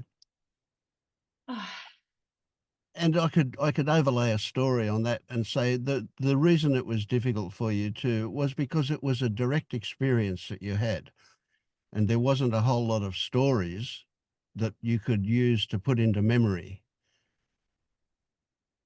And so you knew that you Mm, had it, and you knew that it was exciting, but you kind of couldn't contact the details of it because they were just experienced. They weren't intellectual. what do you mean? Like, I couldn't understand this kind of like feeling that the story doesn't matter, or what couldn't I connect? I don't understand. When you came to retell it and you couldn't remember, right? Yeah. It was because the experience itself was just experience. It didn't have a lot of stories attached to it. It was very much the feeling, Mm, but it was yeah. I could profound, remember. very profound, I wasn't could. it? I mean, I could remember. I still remember very, very well how amazing it was to kind of like, yeah. I don't know why it was so amazing to understand what my life was about. I But felt that it it was very, wasn't very. at all. They were the details that you applied to it. The profundity was the shift that took place. The you moved, your perspective changed from what it used to be to something new. And that shift was what you were feeling. That's what was so profound, that shift. Not the details of it, they were irrelevant, but the recognition, something changed in you. That's what you experienced. Yeah. I mean, the part of excitement was about getting the story, but when I was seeing that the story doesn't matter and it's not there, that was not excitement. That was just like, okay, how did it happen? When did it happen that I don't see the story anymore? So Mm. I'm not sure. Like, I'm not sure what you mean, because yeah, excitement was before that. Then it was just like a bit of um like confusion, even not confusion, but Yeah, yeah, I get it. I get it. like a bit surprised, little surprise. The shift was happening when there was all that excitement about it, right? But then the recognition that it doesn't matter was seeing it from the other side of the shift, not the old way, but the new way. The new way So was you're saying that, recognizing it as just a story. so the shift was when I saw my life story as a story, and then when I like this was kind of like a shift. And then when I kind of like saw that it's not real, then Right? it was kind of like the consequence of what it was before. The consequence of I'm the not shift, sure. yes. So you were seeing it from a new perspective, and you recognise that the details of it were totally irrelevant to everything. It was just a story. Ah, Exactly. There you go. I still feel like I can see that like what happened was important, but I kind of like don't like, I mean, is it like it, or I don't know, is it the shit that people talk about? I don't get it. No, Like, no. So that's still the old you, still looking to be special. You're still looking to yeah, be I know. somewhere, yeah. Ah, But the new you I says, know. "Oh, I realise. I know this means nothing. It's nothing. It's just it doesn't matter. It's." So there's you're experiencing both at the moment. You're experiencing both the old way and the new way. And the old way says, "Oh, I want to know what it means," and the new way says, Hmm. "I know it doesn't mean anything." Yeah. Yeah. I can feel, I can see this kind of like, yeah, old me that tries to like put it in the box and kind of like put a ribbon on it. So, Absolutely, yeah. uh, And you've got all those leftover special ribbons that are really pretty. Of oh my God. course, and they'll still be there until you couldn't be bothered opening the drawer anymore, and and they'll still be there, but Mm. they'll just not be noticed. Yeah. But you'll notice them when you bring them out. You'll notice them when you want to do one, because that's the old way. That's conditioned, and Mm. it will fade over time, so to speak. It'll get less important, but it'll still pop up until it doesn't. And the new way will go, oh, God, I kind of wish I still had the old way because it felt good.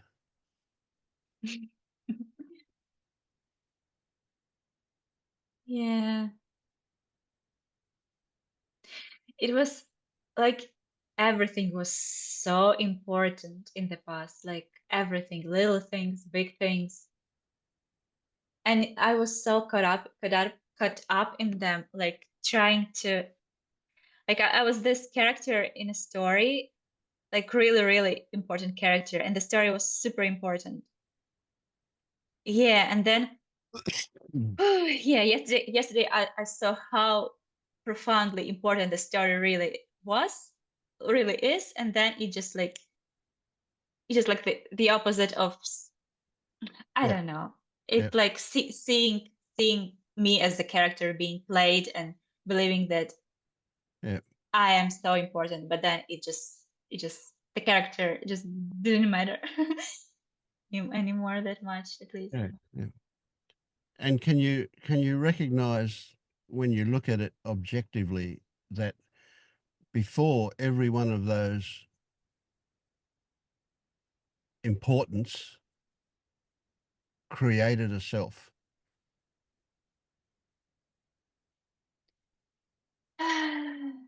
Yeah, I know it like logically, like as was it Paul? Yeah, Paul explaining this today. I get it, and also experientially a bit. But now it's yeah, I can feel like there was this sense of continuity very very prominent. So I kind of felt like the story is me. The whole quest, it was like a heroine's journey. It was oh my gosh, it was like it's so like yeah, just like everything was super important and was my like every situation was life and death situation, and it Yeah. was like that. I can see how those different situations created a different me because I was acting differently in them. Like I was in Yeah. each moment I was a bit different. But yeah, there was a strong this connection or the strong like clinging to this Yeah. overarching story, the character or the Yeah. continuity. So I want to introduce the word existence. That created existence. Of self. Yes. Of everything.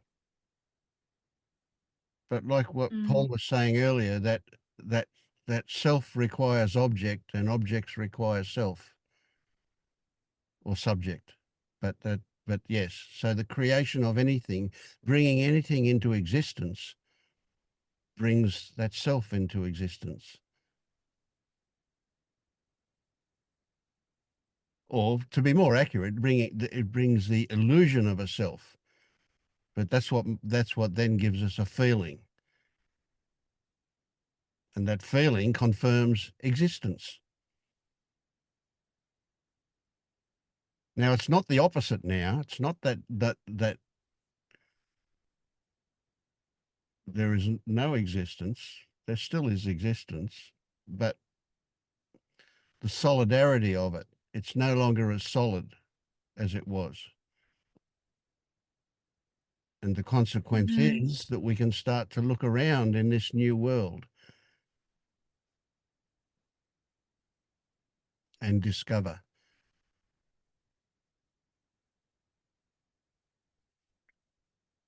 It's like the world isn't even new. The only thing that changed is like The glasses you've got like on. the story isn't real. Like the story isn't real is like how I can summarize this whole thing. But yeah, it just like goes on.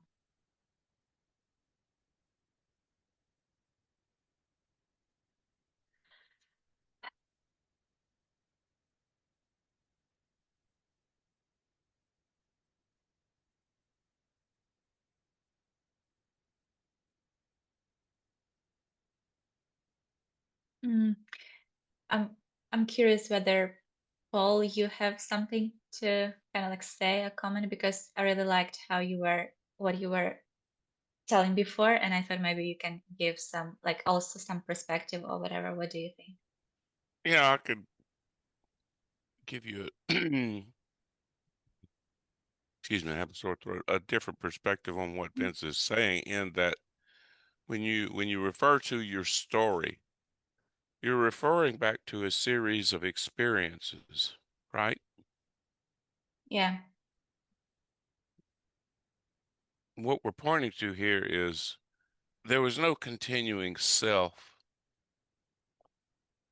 going through all of those experiences. Each experience had its own knower in and of itself. There was the experience with the school one day. There's the knowing of going to school. And that's an independent knower, and it knows of nothing else. It knows of nothing afterwards or before. It's a subject completely inherent in the object. And then another life experience, um, going to the theater. There was the knowing of the experience of going to the theater.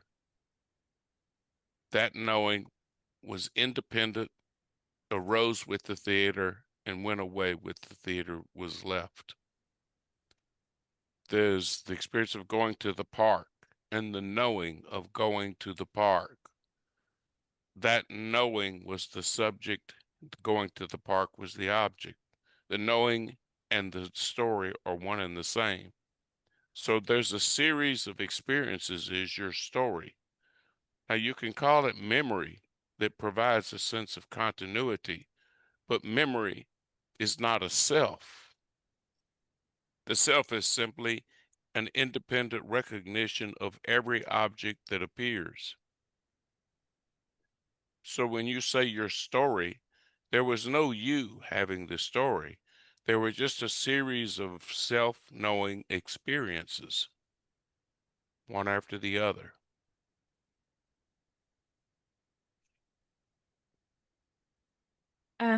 what I'm now thinking is like these like ideas from non-duality or whatever, that we are awareness, like things like that. So can I like kind of like There's no continuing self, is what the Buddha said. He never said no self. Buddha never actually said no self. He said there's no continuous self. And the implication of that is each experience is independently knowing of itself.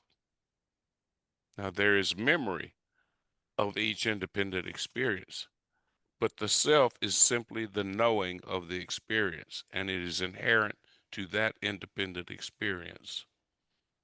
So it's like I was telling Casimir, it's not no self, it's 1,000 selves, or 10,000 selves, or 100,000 selves, independent arising after independent arising, and each one dependently originating because of previous conditions, which takes the control out of it. There's no need for a self if you accept that each thing is arising out of independent conditions coming before. So there's no continuous self, just a series of experiences. uh, uh yeah, I'm just coming back to the idea of awareness and trying to tie it to what you're saying. Like, is it like, is everything like is everything awareness, and it's like two sides of the same coin, like object and subject, like this different Well, selves that appear? And the awareness teachings teach that they give a misleading idea that there is the continuing awareness and everything, all objects arise and fall in it. That it's, if you really look into the awareness teachings, it's more like what I'm saying. Awareness is inherent in each and every experience that arises and falls. It is only memory that says that there was a continuous self through there. There is an individual awareness of going to the school, an independent awareness inherent in going to the theater, an independent awareness of going to the park. Each experience contains its own knowing of itself. Experience is self-aware. Each experience is self-aware. So it's not that there's not a self. There's no continuous self. And there's no self in the sense of when people think of a self, they think of this continuing self. But there's not that. There's simply experience, each experience knowing of itself. It's just a series of arisings and goings away. And each one is its own independent thing. So your story is not really your story, only to the extent that there seems to be a memory of a series of experiences. Your story is simply one independent arising and after another. And you were different. You were different in all of those experiences. You are not the same you that you were yesterday or last week or the week before or the year before or the year before. So we go back again to not no self, but 100,000 selves, but none of them are the same.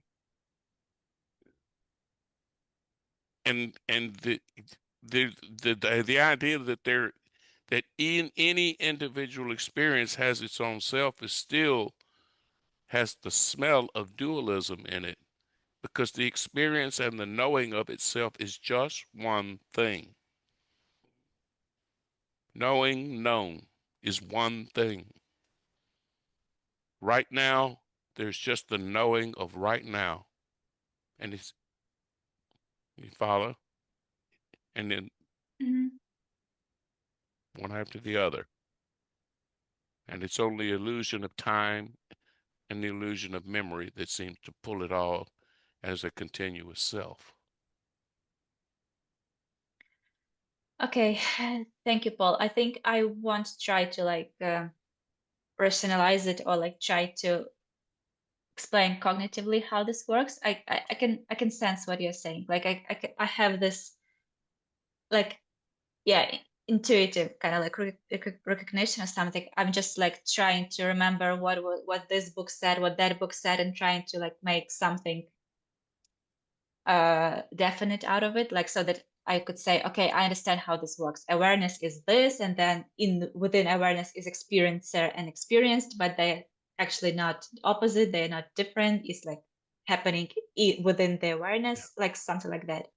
So Each it's actually, experience contains its own awareness, if you want to put it another way.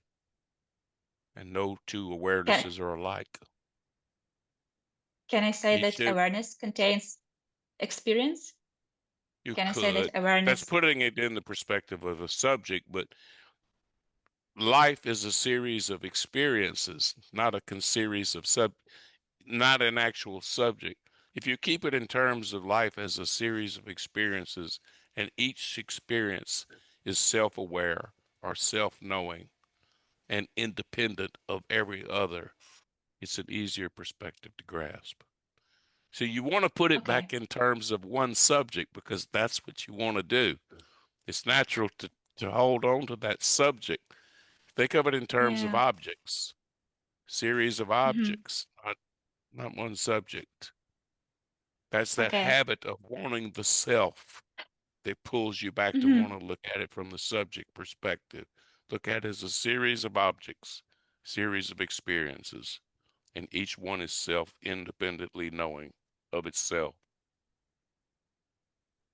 Yeah, that's actually Oh, better. I kind of felt the freedom of not being tied to like my past self or whatever, like to the memory of different selves. I kind of felt like, okay, this is just like happening and like it's all fresh every moment. So it's kind of like Right. free. So It's very freeing.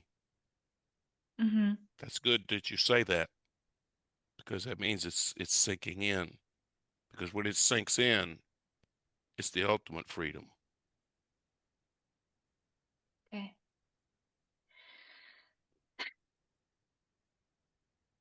Thank you both, Vince and Paul. Thank you. so in Buddhism, it is called dependent origination. Why Yes. are you saying it's independent? Say, I'm using a useful metaphor in a sense. Dependent origination is just the idea that everything that happens as a result of previous things. And there's no person causing things to arise. That's the idea of dependent Yes, origination. It takes the idea everything of takes control happens. out of it because control is a very powerful belief that solidifies the idea of a self. If you accept dependent origination, which it has limitations, but if you accept dependent origination, that everything that is happening right now is a result of conditions that have happened infinitely far back, then there was no self causing this moment. There doesn't need to be a self for this experience to occur. Experience just comes up.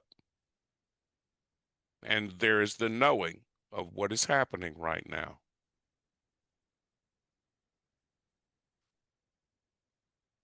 This experience is self-aware unto itself. It is independent. It is right now.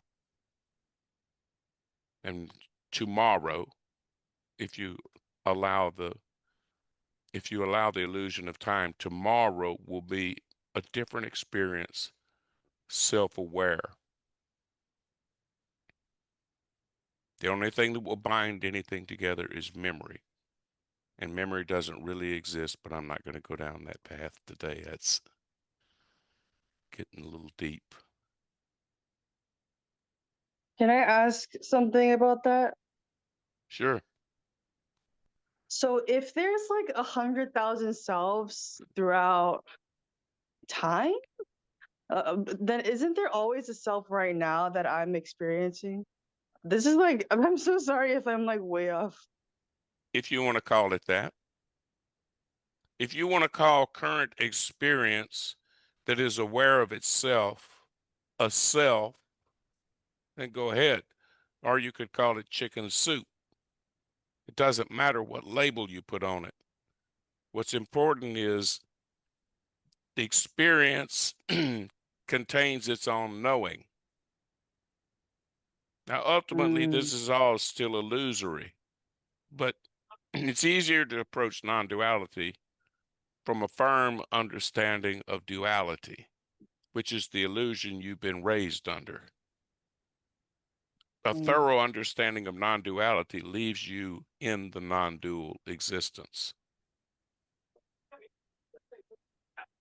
It's the duality is misunderstood because people think that this narrator of experience is you, but those are just thoughts. Those are objects arising in experience, like sensations, like any other experience.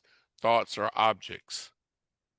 You are not your thoughts. You are simply the knowing of that thought, as well as the knowing of all other objects. And each thought has its own inherent knowing. Each object has its own inherent independent knowing. So it doesn't matter So what you I call am this the. experience. There's just experience. And Oh, okay. there Okay. is only experience, and it is self-aware. And that still sounds dualistic, but it's as close as I can point to it. Okay, Just thank you. one Thank you. thing. I get it now. I mean, I think I get it, but thank you. I think it's important to appreciate that here, well, everywhere, in fact, nobody speaks truth. There is no such Right. thing as truth.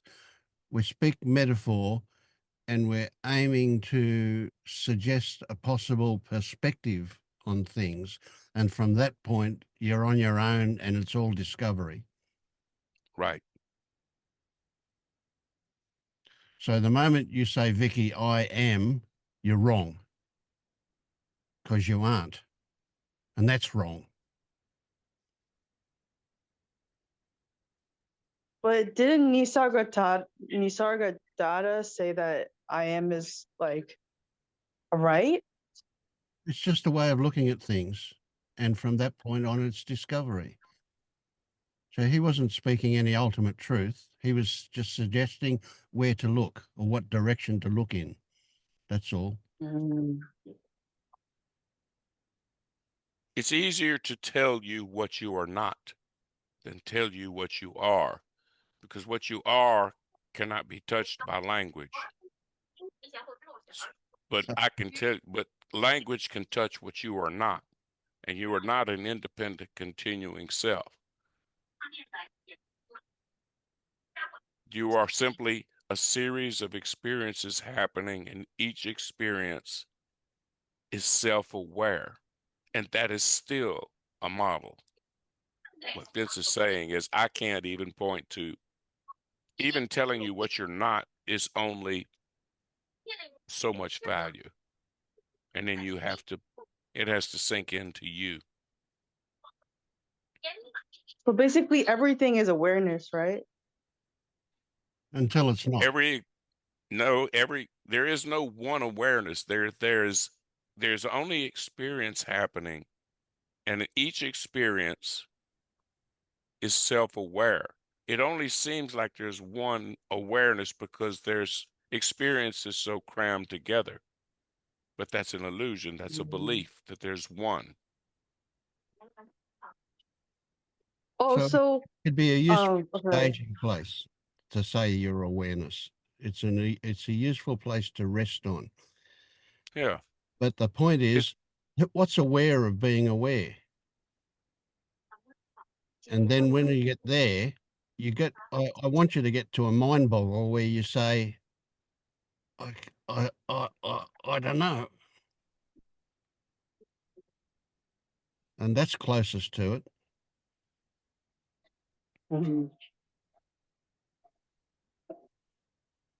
Vince, since I'm already talking right now, can I ask like some two personal questions about my practice? Sure. Okay, so like you know how like you guys like when you talk, you like just sound so like eloquent and like you have like a lot of like I'm like it's not intellectualization, but it's just like it sounds like it's like you're talking about it in a very specific, eloquent way. And I feel like I cannot do that at all. And so I feel like my practice is like really off for some reason. Because I don't form eloquent thoughts like that. So I was wondering like, do you think I'm doing something like really wrong? No, I think you're doing exactly what you need to do. Okay, and also the second question is like I don't know, it's just like yesterday I was playing mahjong with my family and it's like totally just gambling in a small way. And but like I ended up like actually having some significant like thoughts from that, even though I'm not like practicing intensely at all. I just felt like there were some very clear thoughts that came up from nowhere. And so I'm just like I just like to ask like since I am already that, like in this moment and in like in all moments, I am already that. Do I really need to meditate for 2 hours and read for 1 hour every day just to get to where I already am right now? Like, can't I just like do what I want to do, which is like watch YouTube videos from saints and walk like at the same time, or not? But like, you know what I'm saying? So, like, do I really need to force myself to meditate for 2 hours every day? Um, like is that like just sticking to routine, which is like the third feather, and should I drop that or should I just be spontaneous because I don't really want to meditate for that long, so yeah.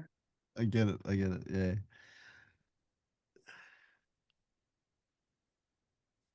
Uh,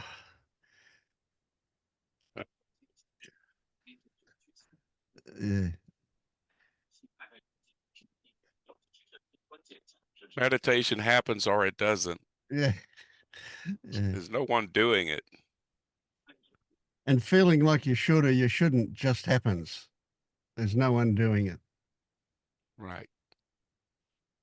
So, Yeah, like I feel like whether you think meditation is going to achieve something for you, well, the reality is you think meditation is going to achieve something for you. It's nothing about achieving, it's about thinking. Feeling that you should, right. shouldn't, doesn't make any difference. Meditate or don't meditate, doesn't make any difference. If meditating happens, it happens. If it doesn't, it doesn't.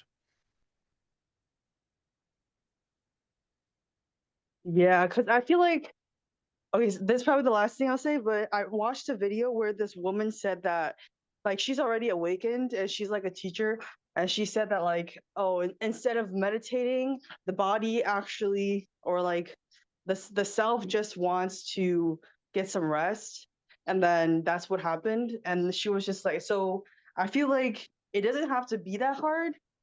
Um No, and it doesn't. I agree. It doesn't have to be that hard. Just beware of the trap of meditation or the trap of spiritual practice. And that is when you say, I am going to meditate, okay, and the object of meditation is presumably enlightenment, even though I hate that word. I am going to meditate to get enlightenment. When you say I, the trap door has fallen because you have created the very fiction that the meditation is supposed to overcome. The meditation is supposed to let you see through the I. But when you start out saying, I am going to meditate, you have created the very obstacle you seek to overcome in meditation. So you're already trapped before you start. I think Ajahn Shanti said the first step of any spiritual journey is the trap.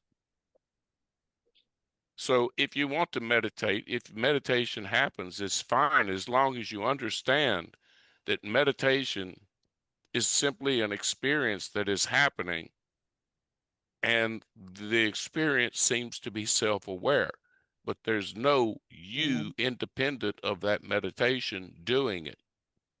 There's just the knowledge that meditation is happening. Mhm. There was no you that walked into meditation. There was just meditation and a you inherent in that experience, if you want to keep it simple in dualistic terms. Even though the meditation and the knowing of it is one thing. So do you get that seeking to get enlightened or wake up is the very obstacle that's in the road of it happening? Yeah, I feel like I Maybe- should just live life, just Yeah, just well- let life bring me to it, Well, you said it, but you said it wrong. In other words, right? Feeling Oh, like you should now, but see, it's irrelevant. I'm just pointing out that how do you do just living life? Is it a series of shoulds? Then it's wrong. mm, How Life do is you, living itself. yeah, if I say seeking is the obstacle to waking up, then you immediately go, well, I should stop seeking. But mm. aren't you seeking to stop seeking? So isn't it the same thing? Is it okay if I'm just I just said screw it to everything and I'm just let me do the easiest thing that I can always do. I'm just gonna be a teacher. I'm gonna have fun with kids and I'm gonna watch some spiritual videos because I like the videos. Like there's no motivation to seek anymore, but there's motivation to enjoy life and just do whatever I want to do. Is Let, that let- better? let me ask you, are you doing that for a purpose? Um, just for enjoyment, I guess. Well, that's a purpose. Dang. Then you're So screwed. so what is the You're ultimate screwed. purpose? You can't do anything, can you? No matter what Yeah. you're going to do it for some purpose. And if you decide you want to not do it and not have a purpose, that's the same thing. So what do I do? Well, you don't do anything. You don't do anything. You only think you do things. So what happens is True. a better question. And there's no answer to what happens, but that's the appropriate question. What happens? You meditate, you don't meditate. You live life, you live shoulds, you think you should. You do this, you don't do this. That's all just what happens. How you feel about Oh, it? life is. Oh, sorry. Oh, sorry. Absolutely, yeah. Everything. See, there's no thing called life. That's just a metaphor, isn't it? So Oh. there is just experiencing, but there's no experiencing. That's just a metaphor.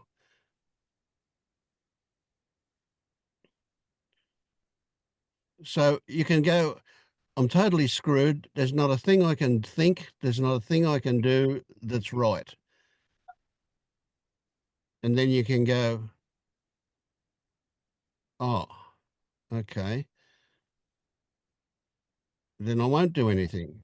Well, that's just as wrong. So what's left? What can you do?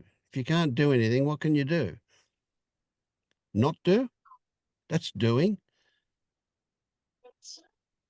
So you're in trouble, aren't you? So what's left? You breathe, you eat, you shit, you just do what happens. That's it. Oh. So it just happens. Yeah, exactly. Life shows Like up without you.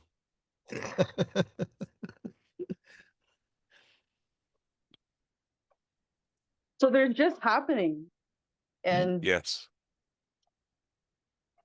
oh, that's easy in a way. Yes. It hides in So I don't simplicity. I This don't need to hides in simplicity. That's the because hardest otherwise easy I'm thing killing to myself do. with my thoughts. Sorry. So I interrupt too much. I'm sorry. That's all right. Because my thoughts are killing me and I'm like, do I do this? Do I do that? Like I'm always thinking, and like I was meditating on how to stop seeking, but if it's just like this simple, then I mean, life is good anyway, right? Like even though there's the bad stuff, so I'm just gonna trust life and just watch what happens. Well, that will happen. Don't fall into the trap of thinking that that's what you're doing. That's true. So I just don't do anything. Or don't not Oh do my anything god, either. it makes sense now. Like a Zen master said, eat, sleep, shit. Like, okay, I think I'm really happy right now. Thank you guys for clarifying that for me. Chop wood, carry water. Yes, exactly. Okay, thank you guys. That's so funny, but meditation is no different. It's not meditating is living my life. Yeah. It's just another thing.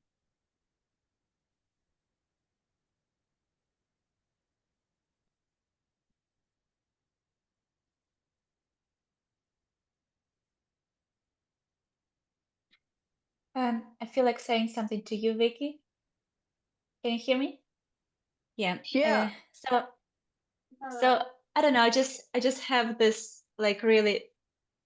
I just really want to say this that I really like you. You are really like genuine and like curious and trying to understand and trying to kind of like make sense of it. I just feel like sad that you're saying like that you're not eloquent or that you don't know what to do and what you should do or that meditation is like very hard for you. I know this doesn't relate to what like what's awakening or what's self or what's whatever. I just felt like saying that I kind of like empathize with you or whatever. It's just like I hope it kind of like I hope it just gets easier. Just like anyway, I just hope that I don't know what I hope for. I just felt like sharing that you just that I just like how you express yourself anyway, and I hope that you will have it easier. Like it doesn't matter whether there is you or not you or awareness or anything. This is just like on a personal level, just like on psychology level. So I just wanted to share. Yeah, thank you, Yulia. I think your story is like so interesting because like like the reason that you wanted to awaken is so like unique. And then like after Marius validated you for like not in a bad way, but just like after he like said some kind words to you, you just had this whole shift. And then now you're just like on the other end of the, like awakening spectrum. And so I just think like you're so cool. So thank you for saying these kind of words to me because like I judge myself in my head a lot, and I feel like I'm kind of annoying on these calls. But like it's really nice that someone thinks good of me. So thank you so much. Mm. And I'm not anywhere on the spectrum. I just I just wanted to say that I like you, Vic, and that's it. So yeah. I'll second that.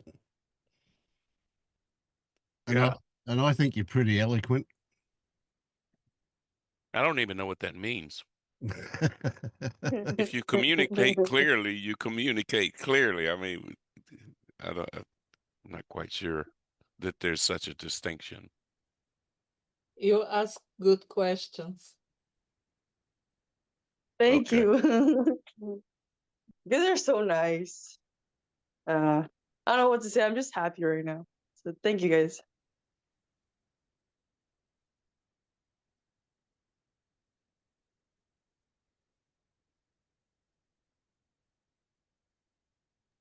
Well, and thank you, Paul, because I see my defenses triggered because I don't believe that this knowing, this self-knowing now, that it is independent.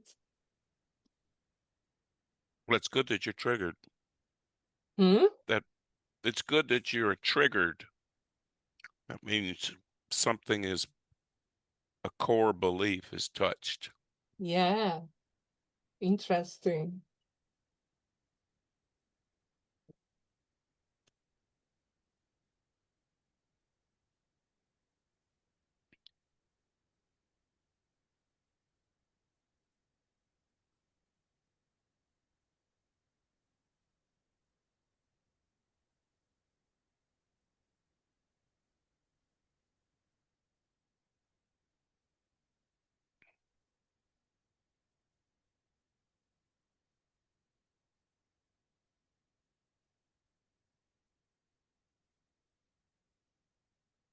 Why would you think that this knowing doesn't arise on conditions?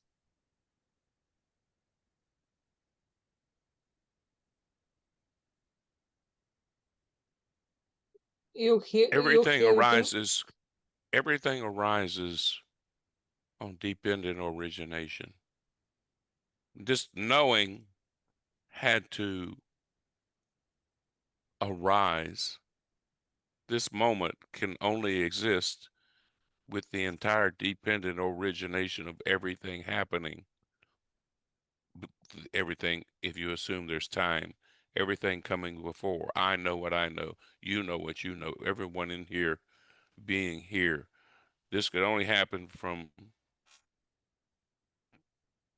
causes that have come infinitely far back. There's no control needed. It happens on its own. It's a show or a play, whatever.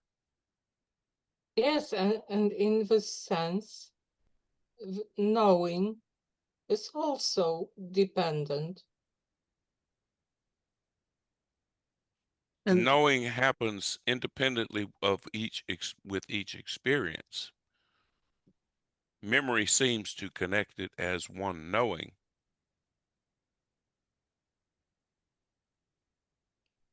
Mhm.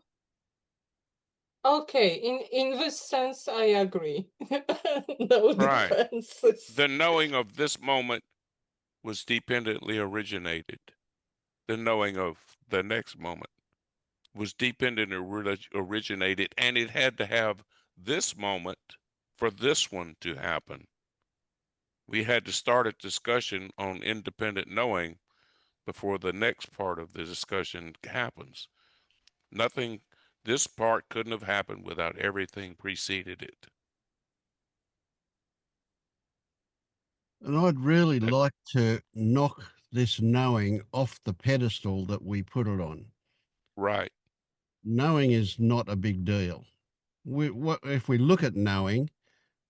We don't know anything. We have beliefs. We have interpretations. Right. So the especially the non-dual community puts knowing on a big pedestal, and it doesn't deserve it. It's just an experience. The tool. You didn't like that one, Bianca.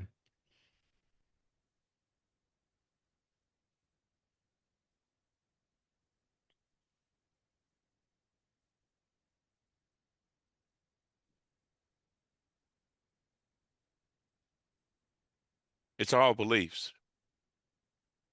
We can't. All right. I'm looking at a light. Now, that's a label. That's the map. That's not the terrain. If I strip away the label, I believe that's a light. But if I strip away the label light, what's left? There's color, shape, texture, form. But those are still labels, or they're still beliefs. If I strip away color, form, if I strip away all those other labels, I'm left with a mystery. And it's unknowable. Without the concepts of form, color and the label light and the label color and the label form and the label shape. Without those conceptual labels which are created by the mind, it is unknowable. I believe that is a light. I believe it has a color. I believe it has shape.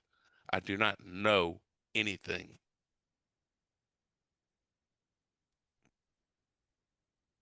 You follow that?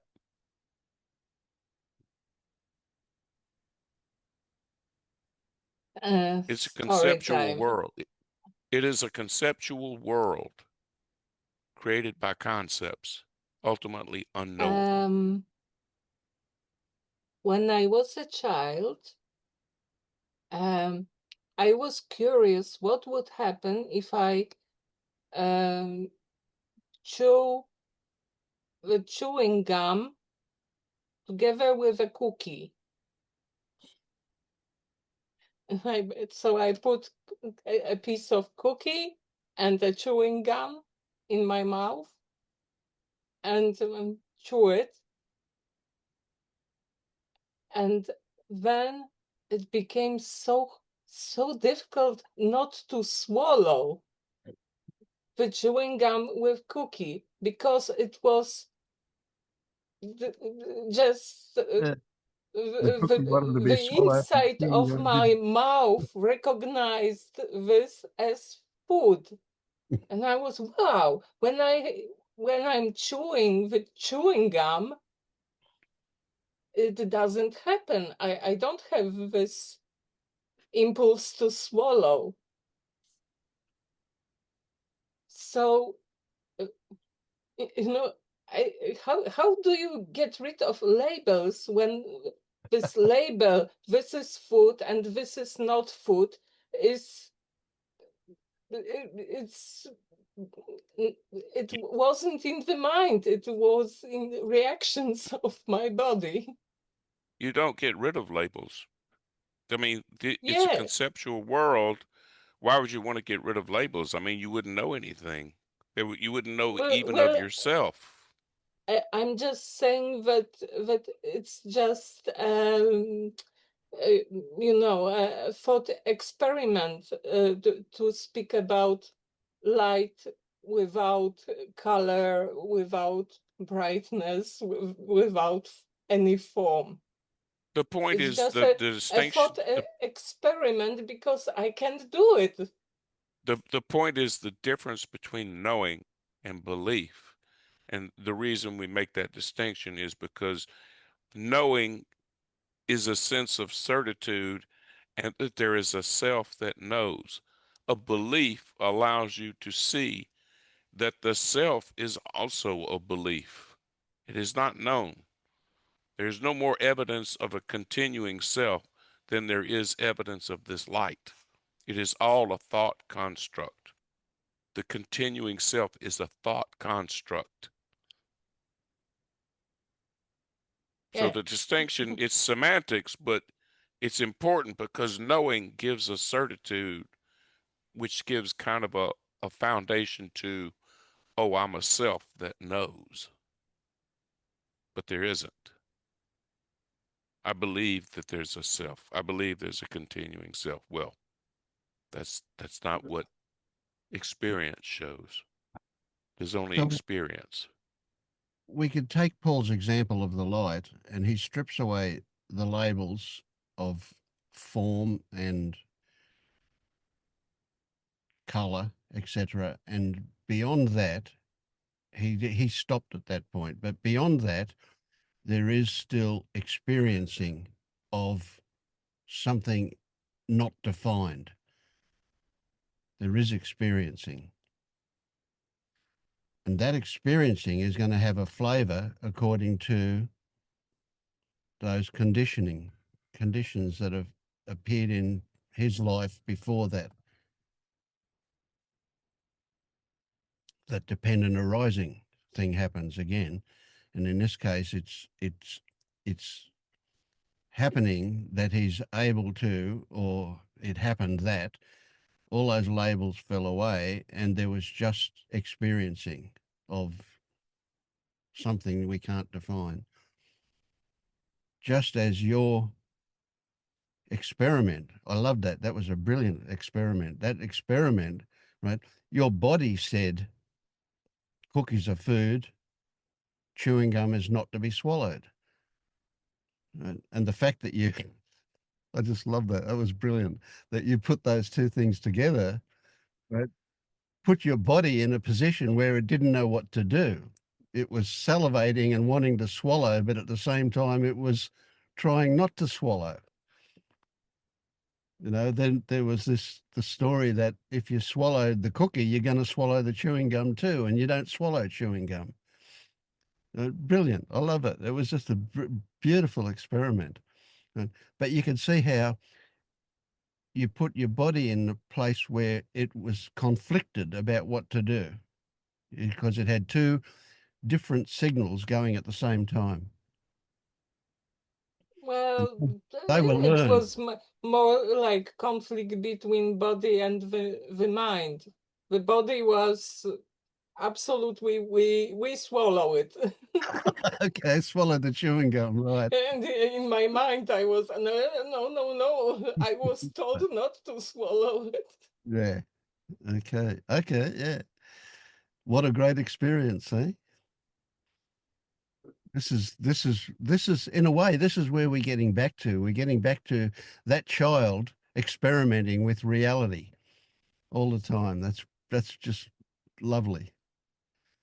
Yeah. That child creating reality, Yes. Yeah. creating the experience of gum and cookie don't go together.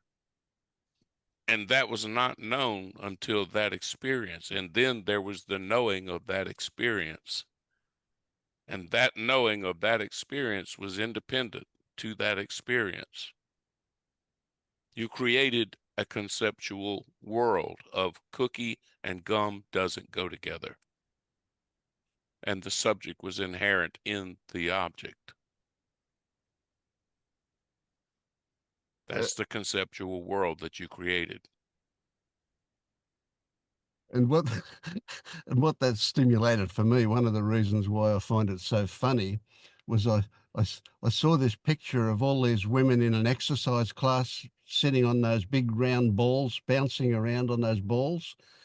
And and this class of kids were asked to put captions underneath them. And one of the kids said, this is why you don't swallow your chewing gum.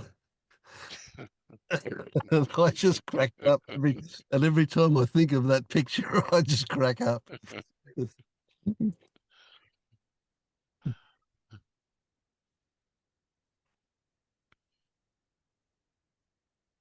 So Bianca, do you see that the first thing you know, the first conceptual, the world is separation is somebody says, "Mommy." That's the creation of your world. Your world is mommy, and then your world is mommy, daddy, and then your world is mommy, daddy. You, the conceptual world is created all along the way. Because before that was created, you didn't exist and you knew nothing and there was no you to know anything. It was all unknowable. So your world and you were creations. And it's never the same you. It's a series of you in this experience, you in this experience, you, and each experience is its own you. And that's semantics still.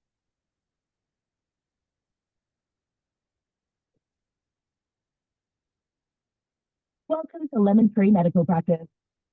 For emergency, please hang up now and dial 000. I didn't get that.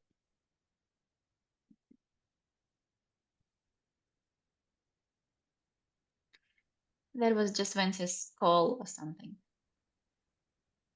Oh, Some automatic message. oh.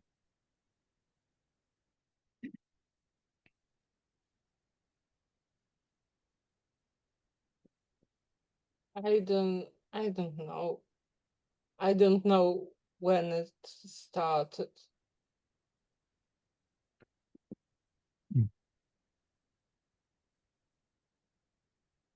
I think Right. it could be before someone You don't know before when it's the right. word That's my point. mommy. You don't know when it started No, because there was no you to know that it started. You only know you after it started. And the first thing you knew was mommy and some sense of that being not you. That's separation. That's the conceptual worlds. That's when it started.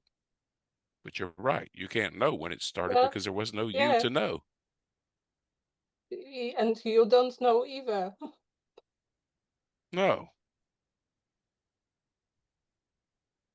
The only way you know you existed before is later you were told you existed before. That's just a story. You have no direct knowledge.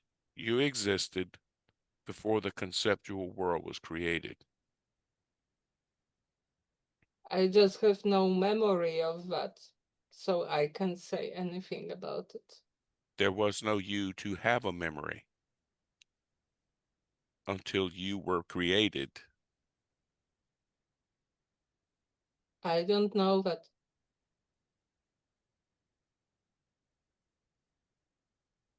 When I was drunk and I have a blackout, was there no you there? Is there a you during a blackout? Is that what you asked? No. There's the you that knows there was a blackout when you come out of the blackout. When I have a concussion, I lost my memory. you you going down a I don't know. crook in the road here. The you exists in the experience knowing of itself. If there's no knowing of itself, then there's no you. I just don't remember if there was knowing or not. Maybe there was. Maybe there wasn't. But those are stories. Stories are Yes, experiences, but they're not you. that is exactly what I'm trying to say. You are telling me a story that Well, there all was no stories are me objects. then. But those stories are objects, not you. A memory is another object. The you is Yes, simply the knowing of the memory, but you are not the memory.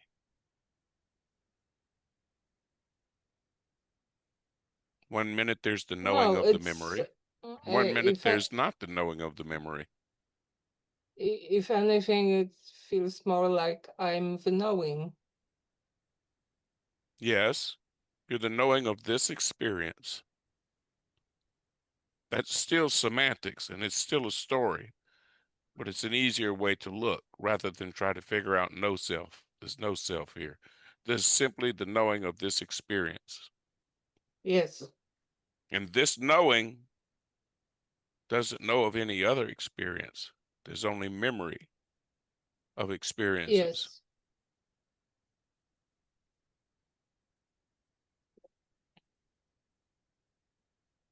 Getting pretty deep in the weeds here. Nah. What if you keep asking? No, it's clear.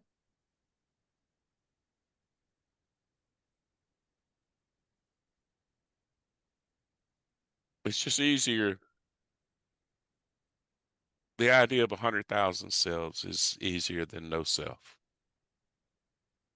And it's still dualistic, but it's a good model that if approached from that you will end up in non-duality, because the focus of Yeah. it is there's no continuous self. That's what Buddha said. There's no continuing self. Yes, and it's like with like some people say that consciousness can look at itself. You know, or in other words, that knowing can know knowing, but it's I think it's false. Knowing Knowing only knows the memory of the previous knowing, and knows of and experience. yeah, and Knowing can only know of the thought of knowing, but knowing yeah, cannot yeah, know yeah, yeah, itself. yeah, yeah. Knowing can know of the thought, which is an experience. I am knowing. That's an experience. Knowing can know of that experience, that thought.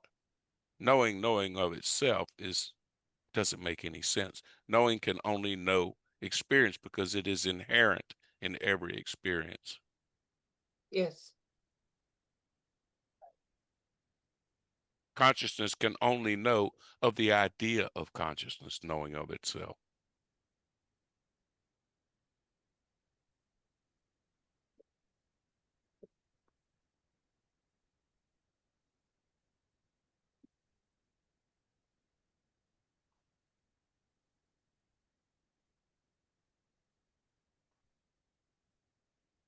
I think Vince must be running out of battery or something.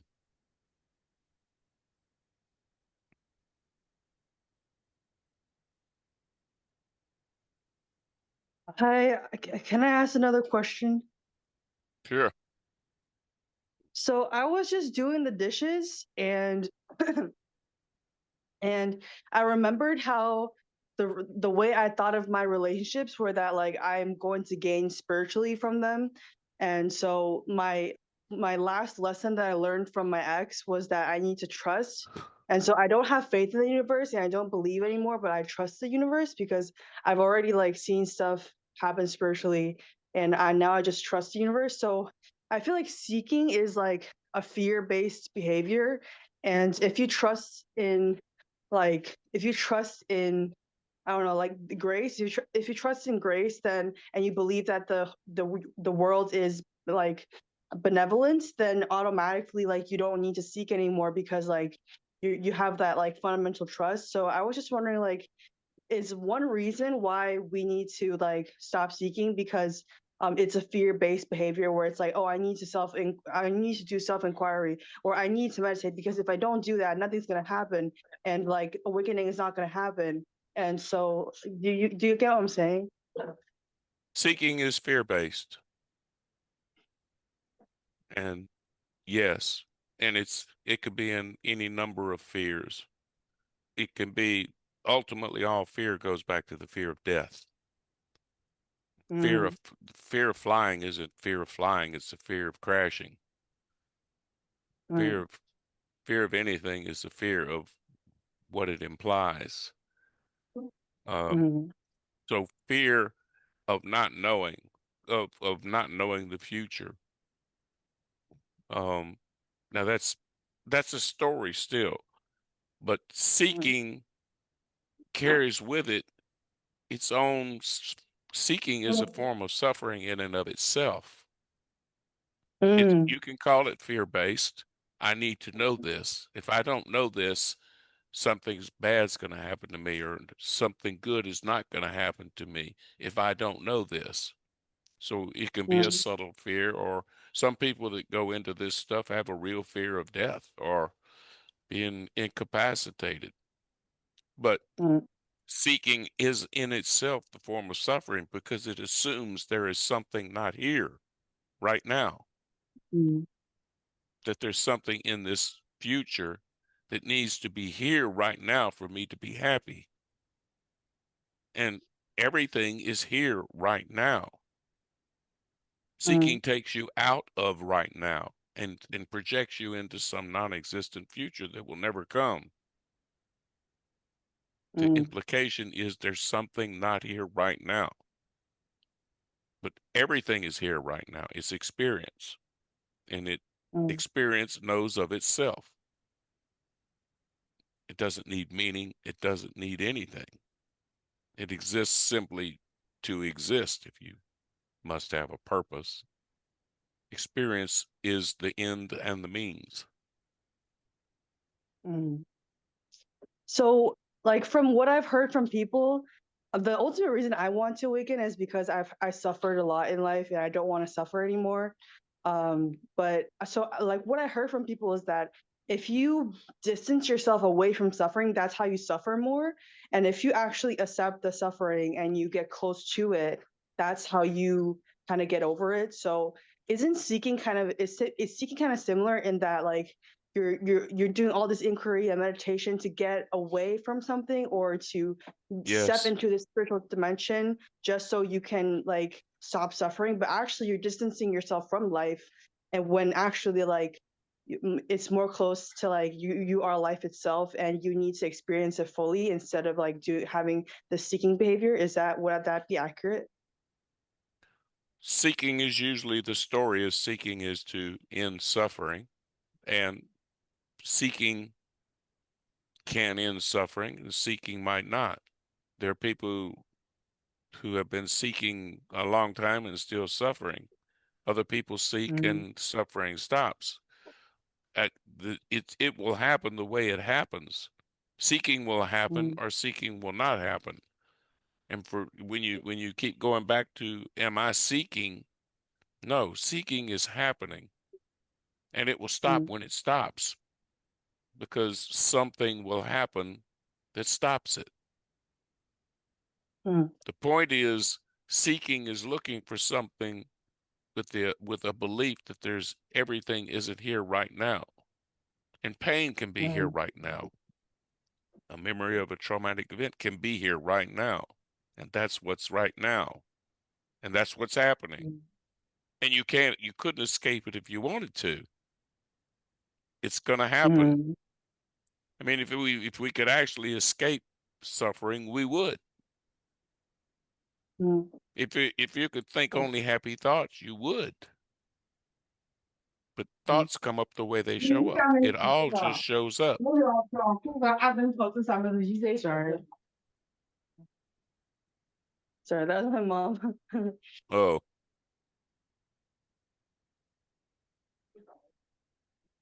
But yeah, the I feel point like is yeah. seeking. Oh.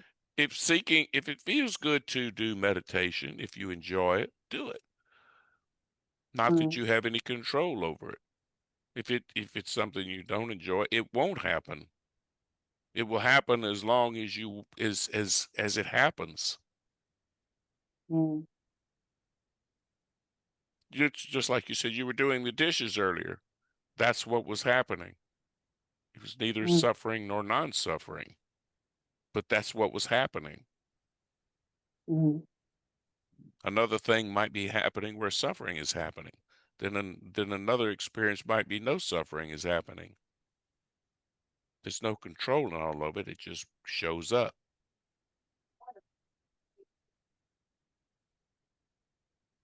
So ultimately, like I read this somewhere else, but this person said like for some people it takes multiple lifetimes to awaken and become enlightened.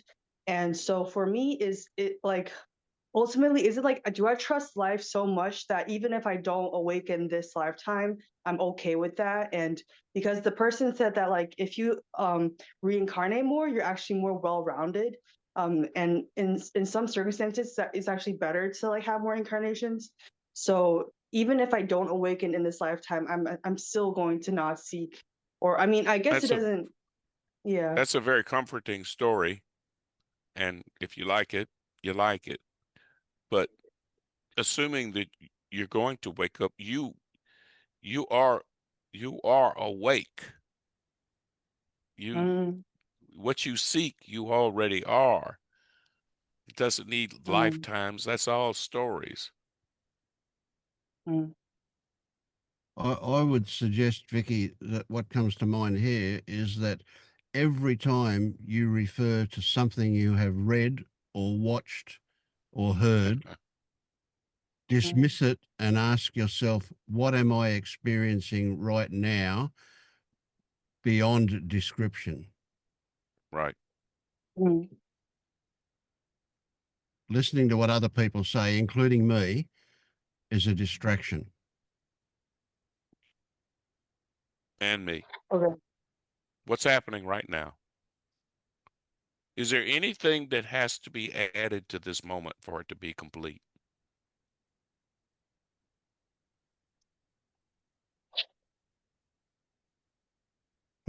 Where is there room to add anything extra? I watched the video. Oh, okay. I'm sorry. There you go. Okay. I'm sorry. There's always this sensation from like my head to the middle of my chest, and I feel like it's my eye sense. But anyway, like I know what you guys are saying, so I'm not gonna keep going on anymore. But thank you guys. I'm gonna start doing that. So yeah, thank you. You just did it for yourself. Brilliant. That's what I was pointing to. Don't listen to others. Listen to yourself. You know.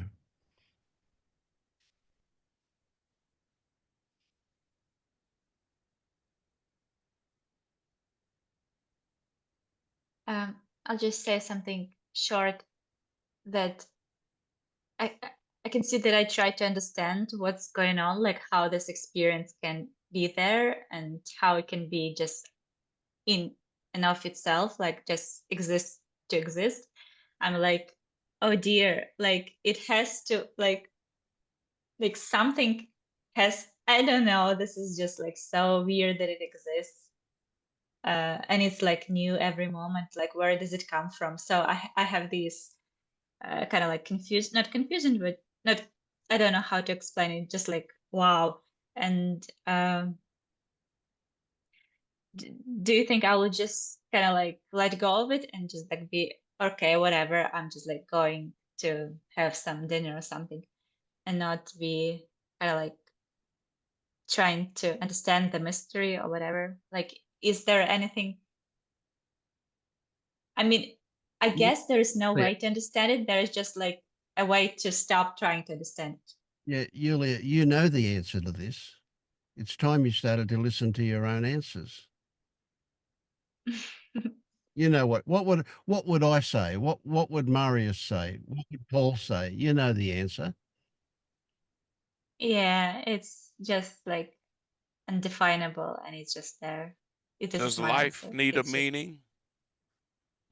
Does life, I'm not asking if you need a meaning for life, because you are life.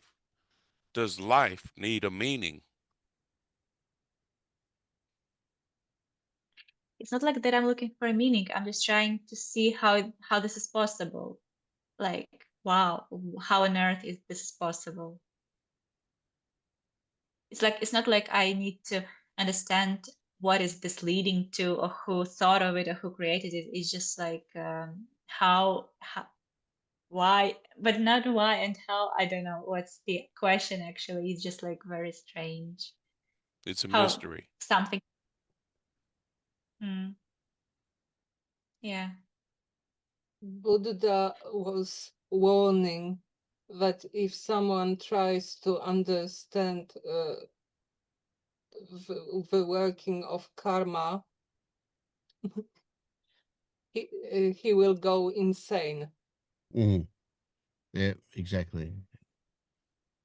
Or he'll reach the end of mind's ability to operate and become awake.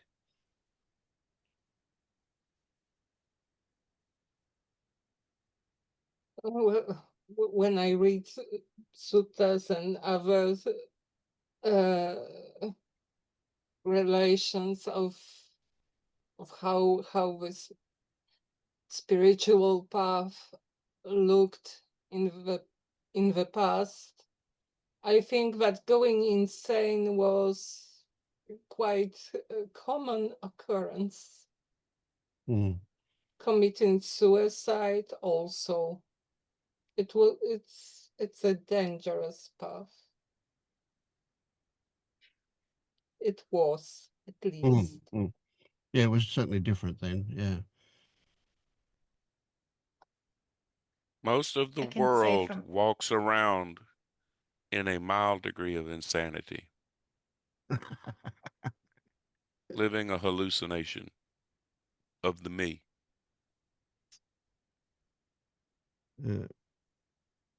I And mean, that's not just me talking. There's some psychiatrists out there that will tell you this, that the illusion of me is actually a mild form of hallucination, but it can be broken if you just look. Does what's happening right now need a me to be happening?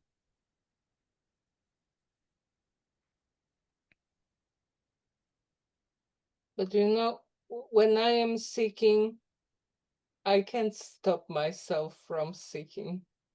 exactly. It just happens. Yeah. I just have some trust in my mind that it will stop before I go insane. Well, the going insane thing. So if you appreciate that all of the sutras, are they called the sutras? All of the teachings, all intend to get beyond the belief that mind has any validity. And so the people who go insane are the people that refuse to let go of the fact that the mind can't do it. For those who reach the end of the mind's ability to operate and aren't insane, they get it. So insanity is not a definite. It's just the inability to let go of the obvious, that the mind has no real validity.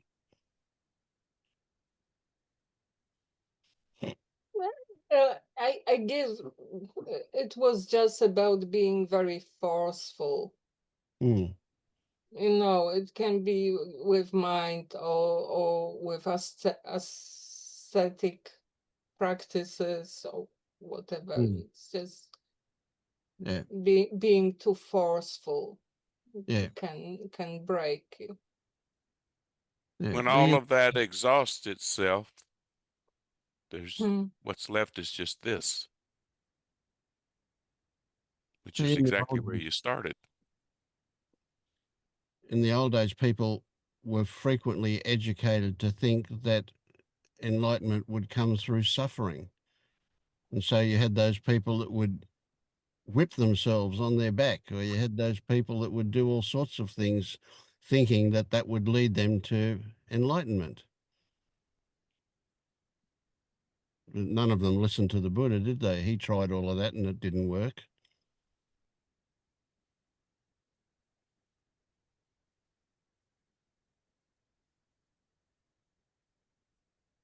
He finally just sat down under the Bodhi tree and watched the sun come up,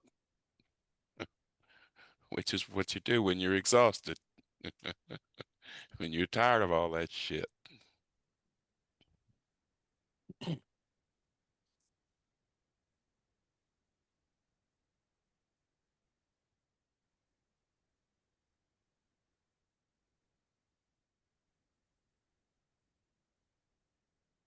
But also back in those days, it was very unusual for a householder to reach this state, wasn't it? Now we're talking, everybody's a householder that we're talking about.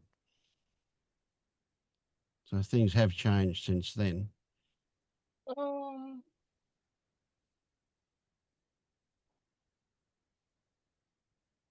well, for me, it makes sense.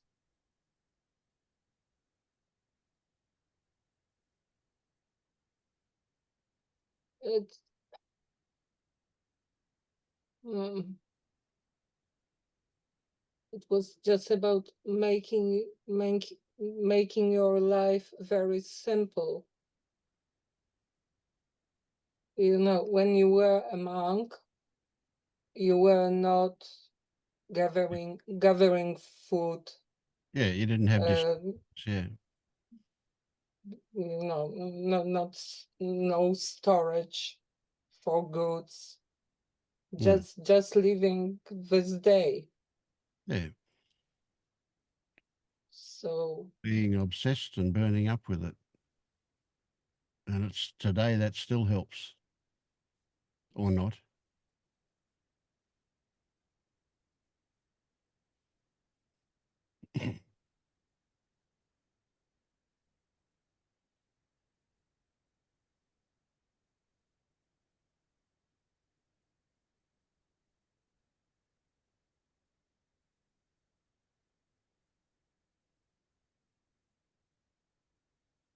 I just Okay. thought that, yeah, maybe last thing. I just thought that it's like everything can be fire, like anything like in life, whether you're a monk or not a monk or anything. Like I just see like everything as, yeah, like there are no special conditions. It's just, I don't know. Yeah, I'm just trying to think of something, but it's not it's not like I can't put it into words. I'm just retelling stories, so just like ideas. So yeah, it doesn't matter. Yeah. No, but what you said was good. I'd agree. No special conditions.